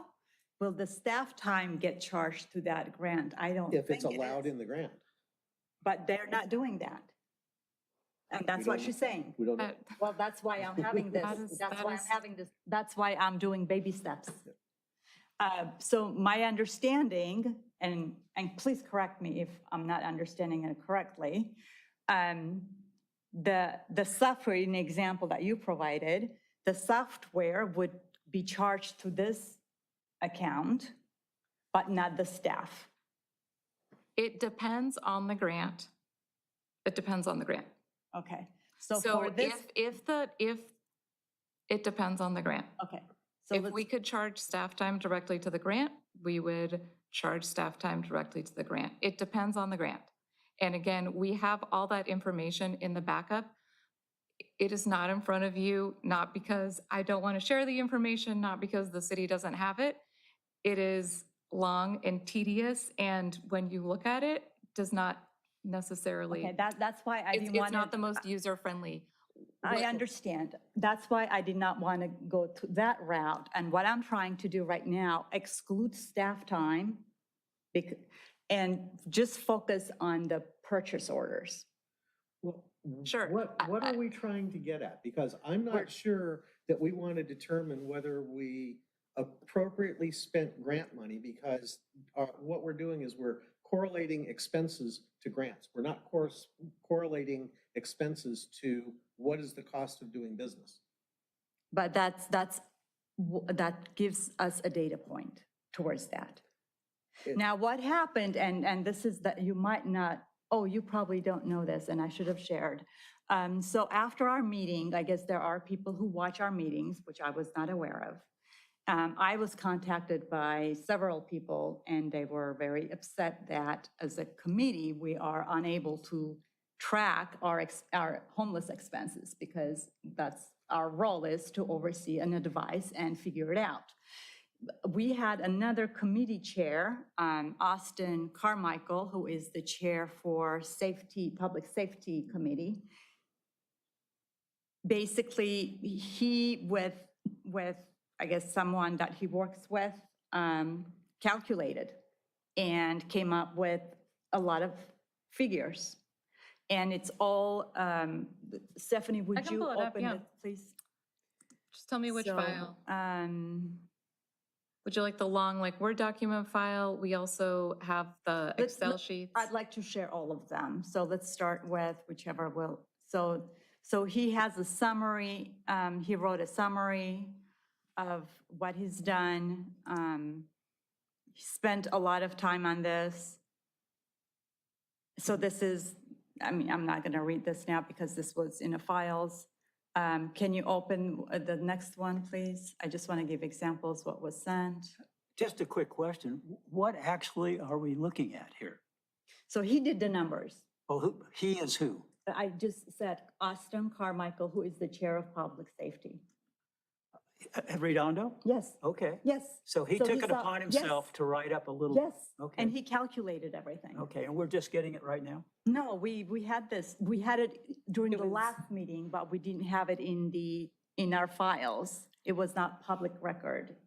I couldn't show it to you, but we had it even in the last meeting, but I did not know because I had not seen it. No one had given it to me. But he sent it to us prior to last meeting. Oh, okay. So he went, and then, because I guess people are watching and they were trying to help. And then I attended his meeting, and it was the homeless section. So on the bottom, total calculated. So he was able, my point is, so he spent a lot of time, a lot of energy, obviously, on this, and he was able to come up with a number. So if he's able to come up with a number who doesn't even work in the city, staff should be able to come up with that number. Well, he made some very strong cases, but they're calculated numbers, and I don't know how valid they are. That's the reason that we Exactly. have a finance Thank you. department. And it's Yes. not our Yes. role as the Budget and Finance Committee to validate these numbers. We're not validating that, but I wanted to give you an example that this can be done. We don't need AI to do this. I think We we don't have need. already made our point, so let's proceed. Yes. Let's. But keep my going. point is, it can be done. It just, I mean, this, Okay, but let me point out that Yes. what you're showing us here is expenses. It's not grants. It has nothing to do with grants. This is how much does the city spend? And that's been the question all along. Not whether it's paid for by Yes. grants, it's Yes. how much does the city spend? Yes. So from Yes. that perspective, Yes. this is a great document yes. because it's Yes. talking about what we've been asking about. Yes. And now I want to come back to the letter that we put together. And after seeing these numbers, then I realized that, and I thought more about it, we already have a way to calculate, maybe not exactly 100%, but there is a way to calculate. If someone goes through these documents and extracts information, it can be done. Now, I'm not saying this is valid. That's not my role. I have not gone through these numbers, but this demonstrates that it can be done. There is no lack of technology, because our letter was recommending that we have this technology that can help to track hours and where they spend. And I thought further about it. There's no way any union is going to agree their staff to go at the end of a day and track their hour, what do they do every single hour? That's not going to happen in government. I don't think So we two can, things. I don't I think don't know we we can can get to make- that. The only things that you can, from a personnel standpoint, my perspective is the only thing that you can positively attribute as a cost of this program is if someone is assigned to this program. So if you have a quality of life officer and in his stated duties, he's meant to be on site, then you can attribute his salary to it. Otherwise, because the police department shows up to an incident at that location, you can't say, well, that's an Yes. hour at $45 an hour. Correct. So- Exactly. So we've got one side that says, Exactly. we can identify this person is at that place doing this job, or this person is sitting in City Hall doing paperwork related to this. You can do those and you can identify them, but yeah, you can't get too granular in some of this data. Yes. That's going Yes. way beyond That's the point. our, Yes. Yes. Yeah. And our charter. the fire department and police department have personnel that are on duty, on shift, and they respond to incidents while they're on duty and on that shift. I think both Mike and Stephanie have agreed that they will present us the numbers that we're looking for. So let's leave it there and then see what they come up with. So now, do you want to read the letter to the rest of the committee that we have so far to see if it makes sense? Now, knowing this, that we know, does it still make sense for us to send that letter? And I'm looking for that letter right now. Well, Mike understands what we want. The letter was going to go to what, city council? Yes. And does city council have an idea of what we're asking for? If they don't. Do they then- have an idea? Because we no one communicated to them. Pardon? We have not communicated to If- them, so if- they don't if- know. If we have not communicated this to city council, then we still need some way of doing that because we want to make it clear to them and make it clear that we think to the extent they can provide input on this and to make it happen, we want to make that known. So there should be some communication to city council. I don't know what it should be, but right now, city council doesn't know that we're embarked on this or that we want to know it. We started a letter Mhm. and worked on the yes. letter during the last, Yeah. since our last meeting. And I think it would be advantageous for us to, if we've got a copy of it or can read it, because I think that was our intent, to develop a letter to send to the city council expressing our concern that we do go forward with an accounting of. So that, I thought that was your question you just asked. Yes. Yeah. So is it okay? Yeah. If I read the letter? Sure. Okay. So, and I'm going to get to the core of it. Currently, homeless services are being executed across various departments within the city, but staff has informed us that there is no consolidated summary of programs and associated expenses. This is primarily due to absence of an unified system for tracking and monitoring grants, expenses, and performance across these expenditures.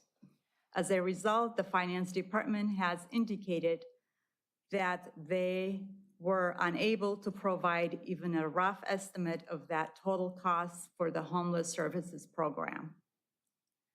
To address this gap, we recommend the development and implementation of a comprehensive system that would ensure accountability for grant providers. So we're recommending a comprehensive system.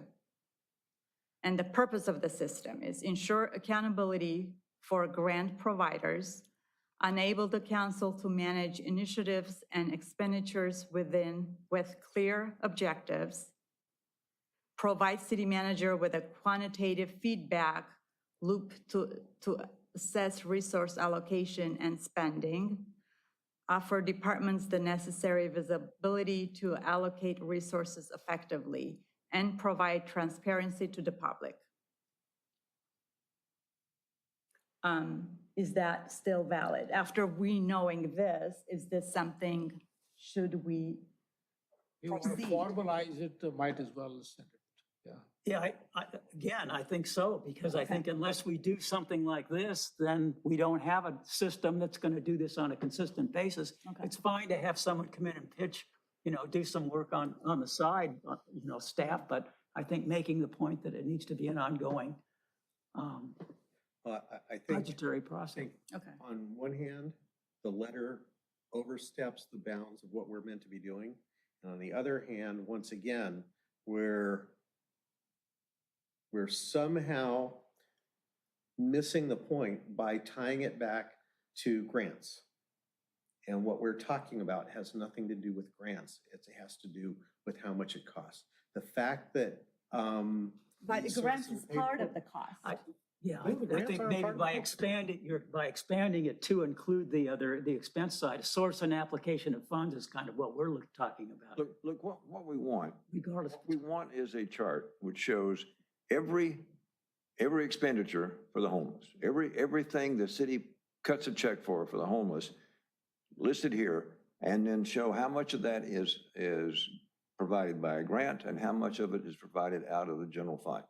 Those three items, that's exactly what we need. and what we've been told repeatedly is nothing comes out of the general fund with the exception of 2 positions Okay. in the well, police department. Again, that's what we want to know. So- We want to see that total and understand how much we're paying out of the general fund, how much we're getting by grants, and therefore our exposure in case those grants die. Yes, yes, That's exactly what we want to know. yes. Only those three items, Yeah. isn't that right? Yeah, beyond that, we really don't want to go into too many details because that would, be a nightmare for them as well as for us. But the chart we want to see includes both grants and general Yes. fund expense. Yes, it should include anything that's Yeah, there anything and that's- identify what it anything is. the instead city of grant. pays, whether it's a It's capital city budget. expenditure, an Yes. operating expenditure. Yes. We can separate capital and operating, Yep. but that tells us what we need, what our exposure is. Yes. We're Pretty spending much like the total- capital improvement Yes. projects we talked about, We don't want to drill into something too deep because that'll take forever. Just give us the broad outline, No, as well, Commissioner Wood this, said. this is as a recommendation to council what we need to eventually have. We just had a long conversation with, Yeah, it should really be the city manager and the finance director. It's up to them. I don't know what the city council is going to do about it. yeah, that was, I think you're making the same point I was going to make. We just had a long conversation with the city manager and the finance director, and I think they understand what we're asking for. And they've indicated that we're probably not going to get that between now and the time the budget is approved in the end of June, because there's a little too much work going on. Yeah. But they're aware of it. And my question would be, if we send a letter like that to the city council right now, what are we looking for the city council to do that's going to change the outcome? Nothing. Nothing in this cycle. Have staff allocate time to track homeless Yeah, but expenditures. to your point, the city manager and the director of finance already know that. They know exactly what we want. Do we gain anything by telling city council the same thing? Because we Or do you wait cannot until direct July staff. and say this hasn't been done? Because we cannot direct staff. We cannot tell staff what to do. No, but we heard them both say that they understand what the issue is. They understand, but are and- they going to do it? And they're willing to come back to us and do that. But Well, they didn't we're say getting they will material. not be able to do it without city council's permission. But they Then- were saying they can't do it. Remember in the last meetings, how many meetings we've had, we've spoken about this. But now They I said think we now can't. we're getting closer to. I'm not sure they're saying they can't do it. I'm That's- saying, that's they're what they've been saying saying. it's difficult to do and that we don't have the system set up now to do it. Yeah, Okay, exactly. and okay, we don't have systems set up to do it, and that's when, We started on the letter saying, Not- we yeah. see this as a big Yeah. if big you don't have a concern. system, then. let's City get a system. council, please share our concern and then take steps to affect this budget But what we- process. What we know from tonight is that the city manager who directs the financial staff has said, we're going to do it. We just haven't done it yet. So And we've got this. backtrack on my initial statement. I Yeah, I don't think know. going to the city council will just muddy up the water. Yeah, I don't know that telling city council now. And the that's same why I thing did not does any send, good. because I wanted to make sure we're Yeah. thinking together and making the right call. So That's why I did not send. No. I'd say we can the letter and don't do it. Question, how does the city attorney's department fit into this, since he's not supervised by the city council? Well, And that's, the major part of the expenses seem to be in that area, the court and the navigator and all those report up to the city You have attorney. access to those expenses from the city attorney's office, right? Yes, So you can break that out of course. in the chart we're talking about and show what's coming out of the city attorney's office Yes. in expenditure. So we don't need anything else other than you knowing that and looking for it. Yeah, and as the city manager said, I mean, we have been talking to the city attorney's office about this. It's obviously been a pretty busy couple weeks for them with the transition, everything else. They are very aware of it. Mike's aware of it. I've been bringing it up to him for a while. So again, this is something we can do. It takes some time to do it well and to give you a good number, and that's what we'd like the time to do. We don't want it well right now. We just, eventually we want it well, but for now, we just want rough numbers. And for Commissioner Sherbin's, and he's the one who drafted the initial letter, the staff told us they don't have the system. I mean, even you said that. That's what they told us. They don't have the system to do it. They Now, don't have if the system or the staff. they don't have the system, they said they don't have the system to Well, get they that. don't have the system, so they have to apply staff. Can I don't have the clarify staff to one be thing able to about the do it. system? I don't know if this is overstepping. The only point I meant to make about the system is just depends on the granularity of data that you are looking for. If we're looking for this extreme granularity where everybody's applying their staff time on a program basis, we do not have a system that does that. Our budget's not set up to do that. Therefore, that's something that, I mean, we could make estimates, right? You can do everything with Yes, estimates. and I've said this So the several times. system- Hold on one moment, Stephanie. And I've said this several times in so many meetings, rough estimate. This is the third time I'm asking for rough estimate. And that's why I started with this grant Excel sheet that says, okay, how many, let's do baby steps. How much money we got in grants and where did that money go? So now what I'm hearing is that they can do it. It's not going to be granular, and no one expects anything like this to be that granular. So that's why I was wondering, that's why I did not send the letter, and I wanted to discuss with the committee, with the commission. We don't need it that granular. Do we need to tell our council to provide a system that they can do granular work? I think Commissioner Woodham summarized it very well. He said, Yes, let's yes. go with that and forget Yes. about the city council. Yes, I think between Mike and Stephanie, they will give us what. okay. My suggestion would be that we table this item for this evening. We don't send the letter. We keep it on the agenda for, we ask staff to bring it back to us in Next time. July. We've been told repeatedly for the last 2 months, staff doesn't have time to go digging through details in order to do a special report for this We're committee. not doing details Okay, though, no, remember? but they We're don't, not. they are up to their eyeballs. We've been told repeatedly, let's leave them alone for a couple of months, give them a chance to get their work done. I'm sure if Stephanie is bored one afternoon, she'd be more than happy to sit down and just get it done. But the point is, if it's not brought back to us before then, if we're not satisfied with what we get, it's on the agenda rather than it being filed, because once it's filed, it will No, we're never not, come back. no, we're never, So if this we is going to be an agenda until we have a if number. we keep it on the agenda, ask that it be brought back in July or sooner, So it's, and we can talk about it then. so, Second the motion. Let's have a motion. yes. Just, Before you forget. and for staff, I just wanted to remind you, how long ago was this that you asked this? It's been over a year. Just a reminder, it's been over a year that he's asked this question. Well, it sounds to me like we're getting pretty focused now, I think. Yes. So I think So, we can all agree on that. Let's continue it as an so agenda can item. we, yes, but I want to finish though, before Sure. because we're in the middle of something, so. Stephanie, would you please go back to the Excel spreadsheet that you put together, which was grants? So would it be possible, to add to this where that 472 went, like what PO did it pay? That's So- where we stopped. 100%, we have this information and we can share it with you. I guess my question is, where does that fit in terms of us producing this larger summary document that is not granular? Transparency. Is that in It's addition transparency to? because right now you're lacking transparency.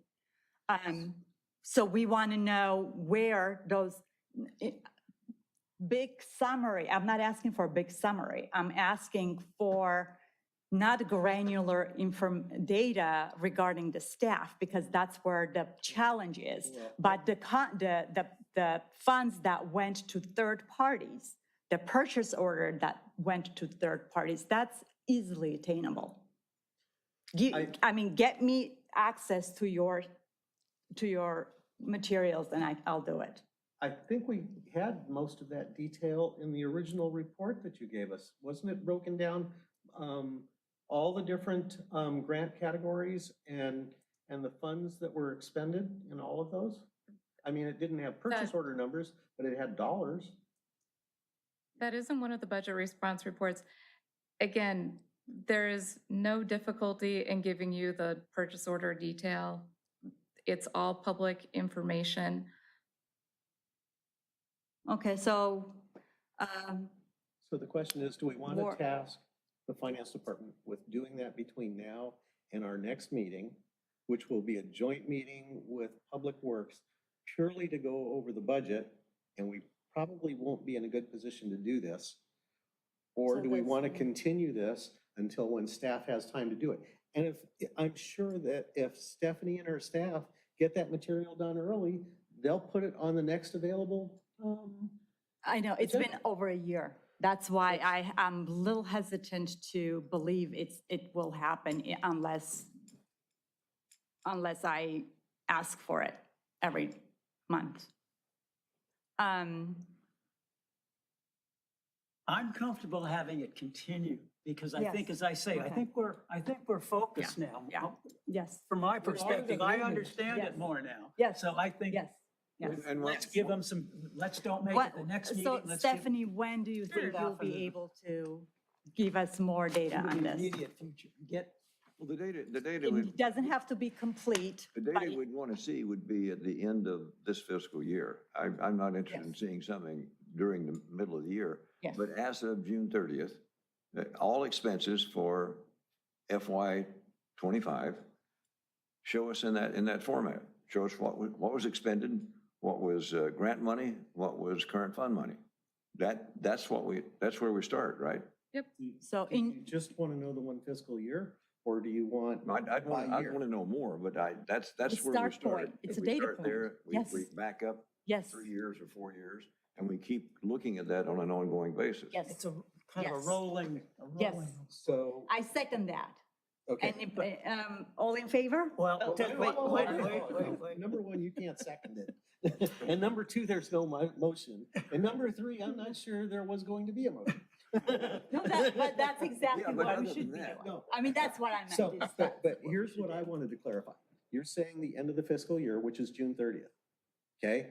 So I got to ask the question, after June 30th, how long does it take to close the books so that you can do any kind of report of what the expenses were through the end of the fiscal year? I mean, I would prefer something like early August to get all of our expenses from the prior fiscal year, just because a lot of times we don't get our invoices in, sometimes we don't get the revenue in. I think that's a reasonable time frame. I think an approach that we could look at just to make sure we're kind of on the right track is to develop a template that would show you kind of what we're going to provide without the numbers filled in. I think that would kind of give you a sense of what you can expect. And then we can give you, fiscal year end data when that's available. I think that's fine. That's And fine. when I That's say, fine, that works. when I say as of June 30th, I didn't mean give us that on July 1st. I meant at the end of the year, that's when we measure it for Yep. the fiscal year. Is that okay? Because I know it's been a long time and I want to make sure. And August or getting there. September is fine. Just a couple of years. So I would like to move that we ask Finance Department to develop a template in their best available timeline, a skeleton Well, that we we just can. said August, we need Wait, concrete wait, dates, wait a August. minute, let me finish August. my motion. Jeez. Bring it to us at their earliest opportunity, preferably the next meeting, or certainly not before, or not after our June meeting. And continue this item until that's available. And bring this item back along with the template as soon as that template is ready. Does that make sense? And we're talking a template, not a real detail. Talking a Yeah, template, okay. yes. With Sound- just that sounds dollar good to me. signs in all the lines. And you said before June Be- 30th? On or before our June meeting. Can we do a template by then? I think probably we can. Okay. I will honestly be working every single hour of every day to do the budget. You're going to be to living here then, right? finish. I'll Yes. tell you what, So I will soften make it. my best I will possible effort to soften do that. I would Just the like the template. finance department to make their best effort to bring it Yes, to us. and by I June. think we can. Okay.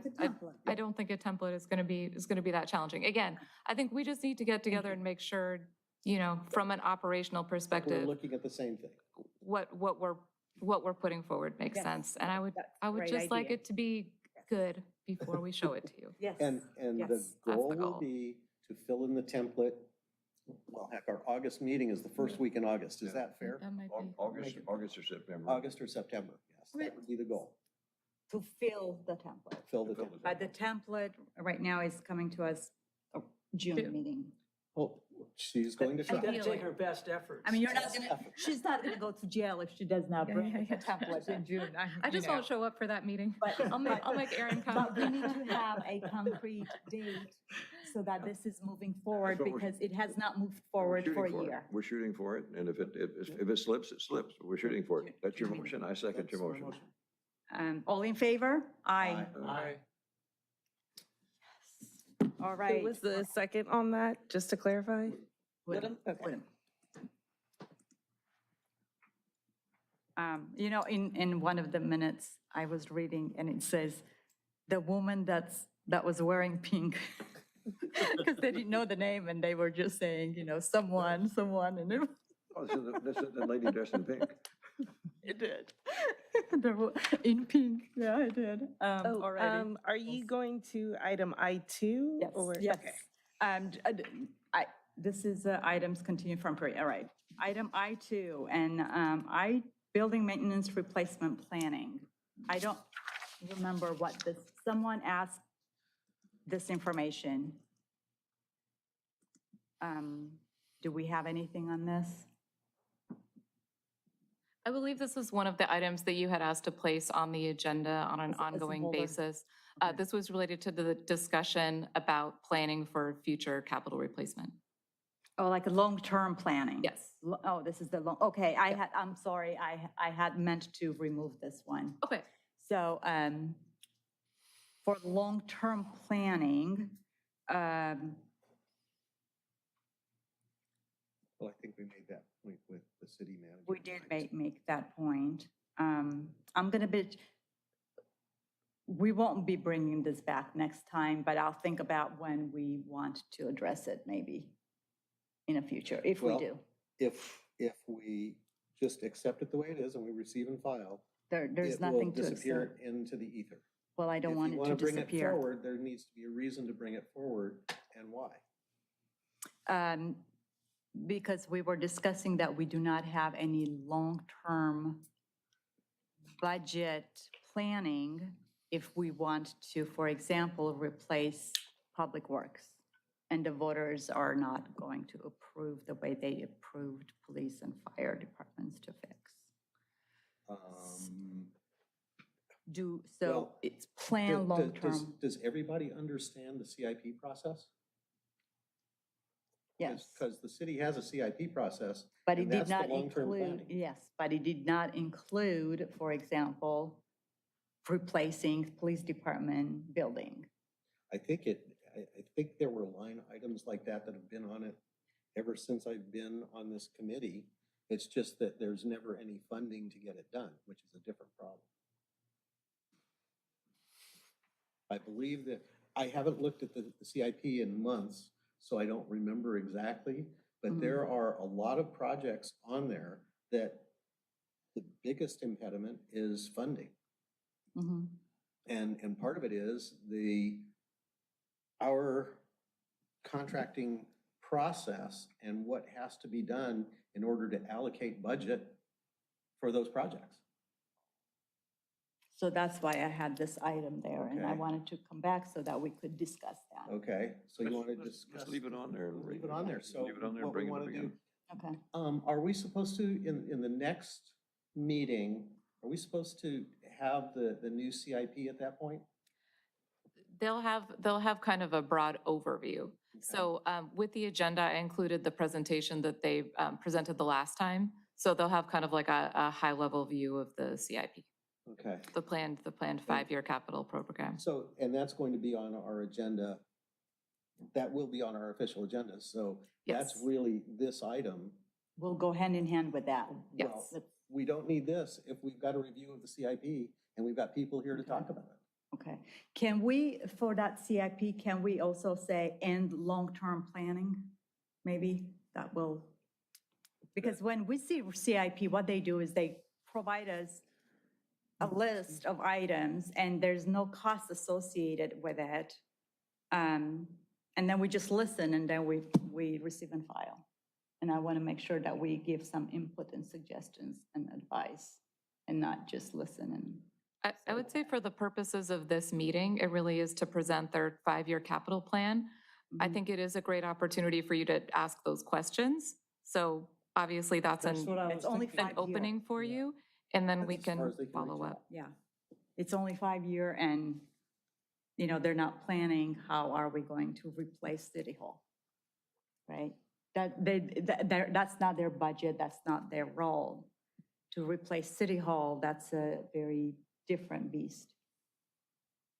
But we can combine it, that's, what, you know. I guess I'm a little lost, so. Okay, I'll so go. can we just leave this item, bring it back next time, please?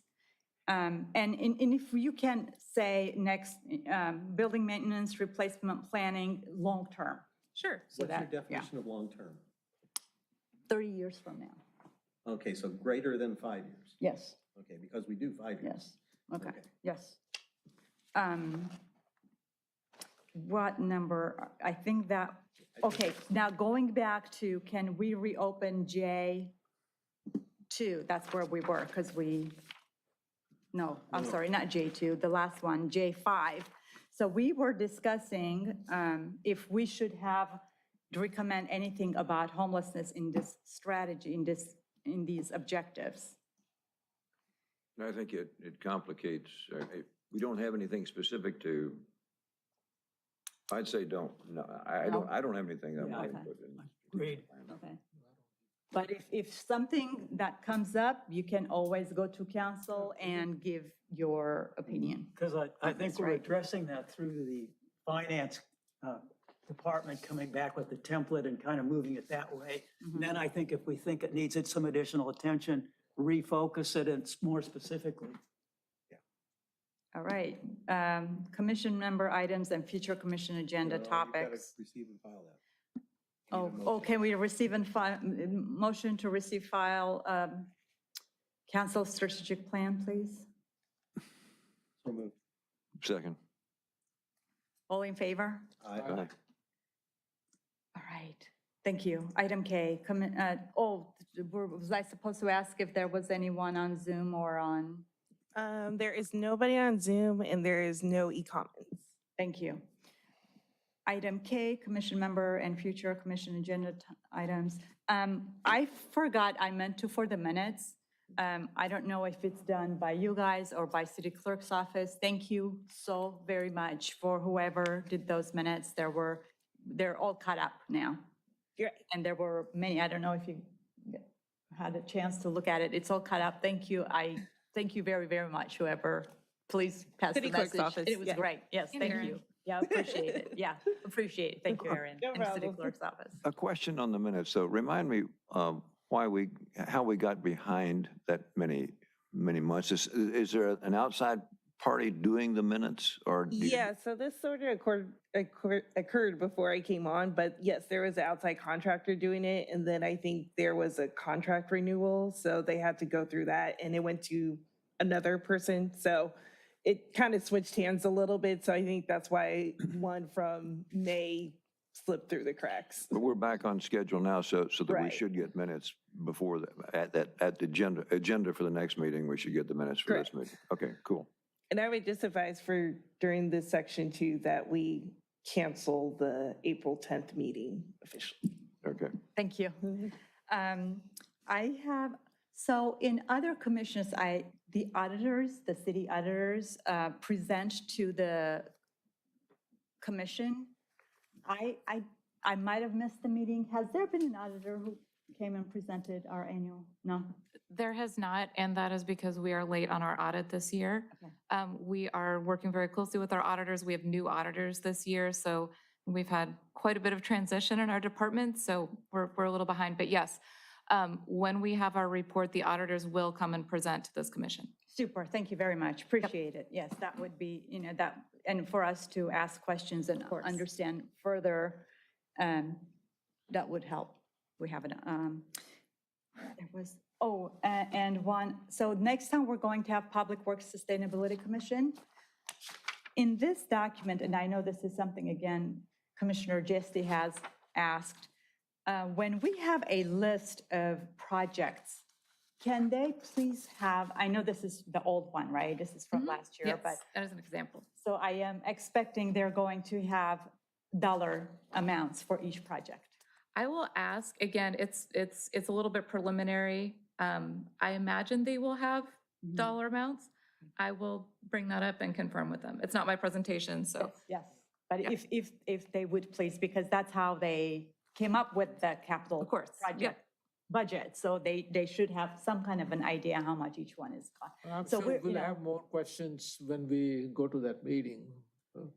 We will have some questions at that meeting, Yes, and then they'll be required to answer those. We'll see what happens. okay. And I mean, you know, just for them to understand, the purpose, our purpose is numbers and finance. Yep. So that's what, when I we're believe looking at. that's their purpose as well, partially. But, you know, when they're doing Manhattan Beach Boulevard resurfacing, you know, another commission would be looking at, oh, well, what is this going to look like? What, our job is to understand the numbers of that project, not, you know, what trees being planted where. Yeah. So that's the point I want to Yes. make, that they understand that that's our job here, is to understand the numbers. And Keep in mind, most of the things that are in that CIP, Mhm. we don't pay for out of the general fund. Okay, but They're it's still grant- money, wait- somebody's wait a money. second. They're grant funded. Yes, So they may be waiting for a grant to be approved before they get an estimate to do the work, or they may have a preliminary estimate that needs to be revised when they get the grant. There are a lot of pieces in this, and I Yes. agree with you. If they've got items on the list that are within the fiscal year, they should probably give us some idea of what they're gonna be spending and things. But we really don't have any input on that because the city doesn't spend that money. it is, if it's grant money, that still comes to the city, so, Yeah, so But it We're doesn't s- affect our budget. it's somebody's money. Well, that's money that can also be used somewhere else, not No. just on this project. You know, No, that's, most grant funds are project specific. or it can you be can grander or only use- bigger. That, Okay. and with that, can I have a motion to adjourn the meeting, please? Oh, before we talk do, about, can we just have a motion to cancel the April 10th meeting? And then we'll confirm the Can we have April a motion to 28th. cancel April 10th meeting and attend the April 28th meeting, please? So move. Second. All in favor? Aye. Yes, there were one other, I thought we were on K. Okay, you're right, yeah. Member item. But I have something on K. Yes. We need to be thinking about defined benefit versus defined contribution retirement plans. We need to have data for several years back showing how much we have spent for pension contributions. Everything we've spent by year as a percentage of the total budget. This is becoming an issue with many cities and counties in the state of California. And they're finding that they're spending so much on defined benefit plans that they're changing all new hires to defined contribution. I have no idea whether that's an issue for us yet, but it is just like, it's as important, it's more important than what we're spending on the homeless, because it's a larger budget item. So I would like to see us, once you finish the budget, once you finish everything else that we're asking for, put on your list. I've been on this commission for 5 or 6 years, and I don't recall seeing, I see a completed budget, but I don't recall seeing a document showing what we spent for the prior year by line item. Maybe I'm just ignoring it. Maybe I'm getting it and not reading it. But it's that kind of a document I'd like to be able to, I think we should go back and say for the last 5 years, and whatever we spent for pensions, whatever we paid to take care of UAL, all those expenditures in total, and compare that to the total budget and say what that percentage is, and see how that's changing over the years. And if, it may never become problematic, it may already be problematic, but we need to know it, and we don't have that information right now. I think the multi-year comparison is in the budget that we get. It's just a really odd format, and I always find myself getting headaches trying to sort it out. So, Prior 3-year actuals are in the budget. yeah. We are looking at these tables now, Yeah. and we're trying everything we can. It's, Yeah. yep. It gives me a headache. In the past, our city manager has done an excellent presentation on how we're transitioning from the traditional CalPERS program, particularly for our public safety personnel, over to PEPRA, and that's more of a defined contribution plan. Yeah, is that defined contribution, or is that just a lower, less expensive defined? My benefit? understanding is it's defined contribution, but he would be the one, Okay. probably, or someone from HR would be the ones to give us a full outline of what those plans are, but Okay. yeah. I it's- think that's probably something we can provide you as well, just an outline of what PEPRA is.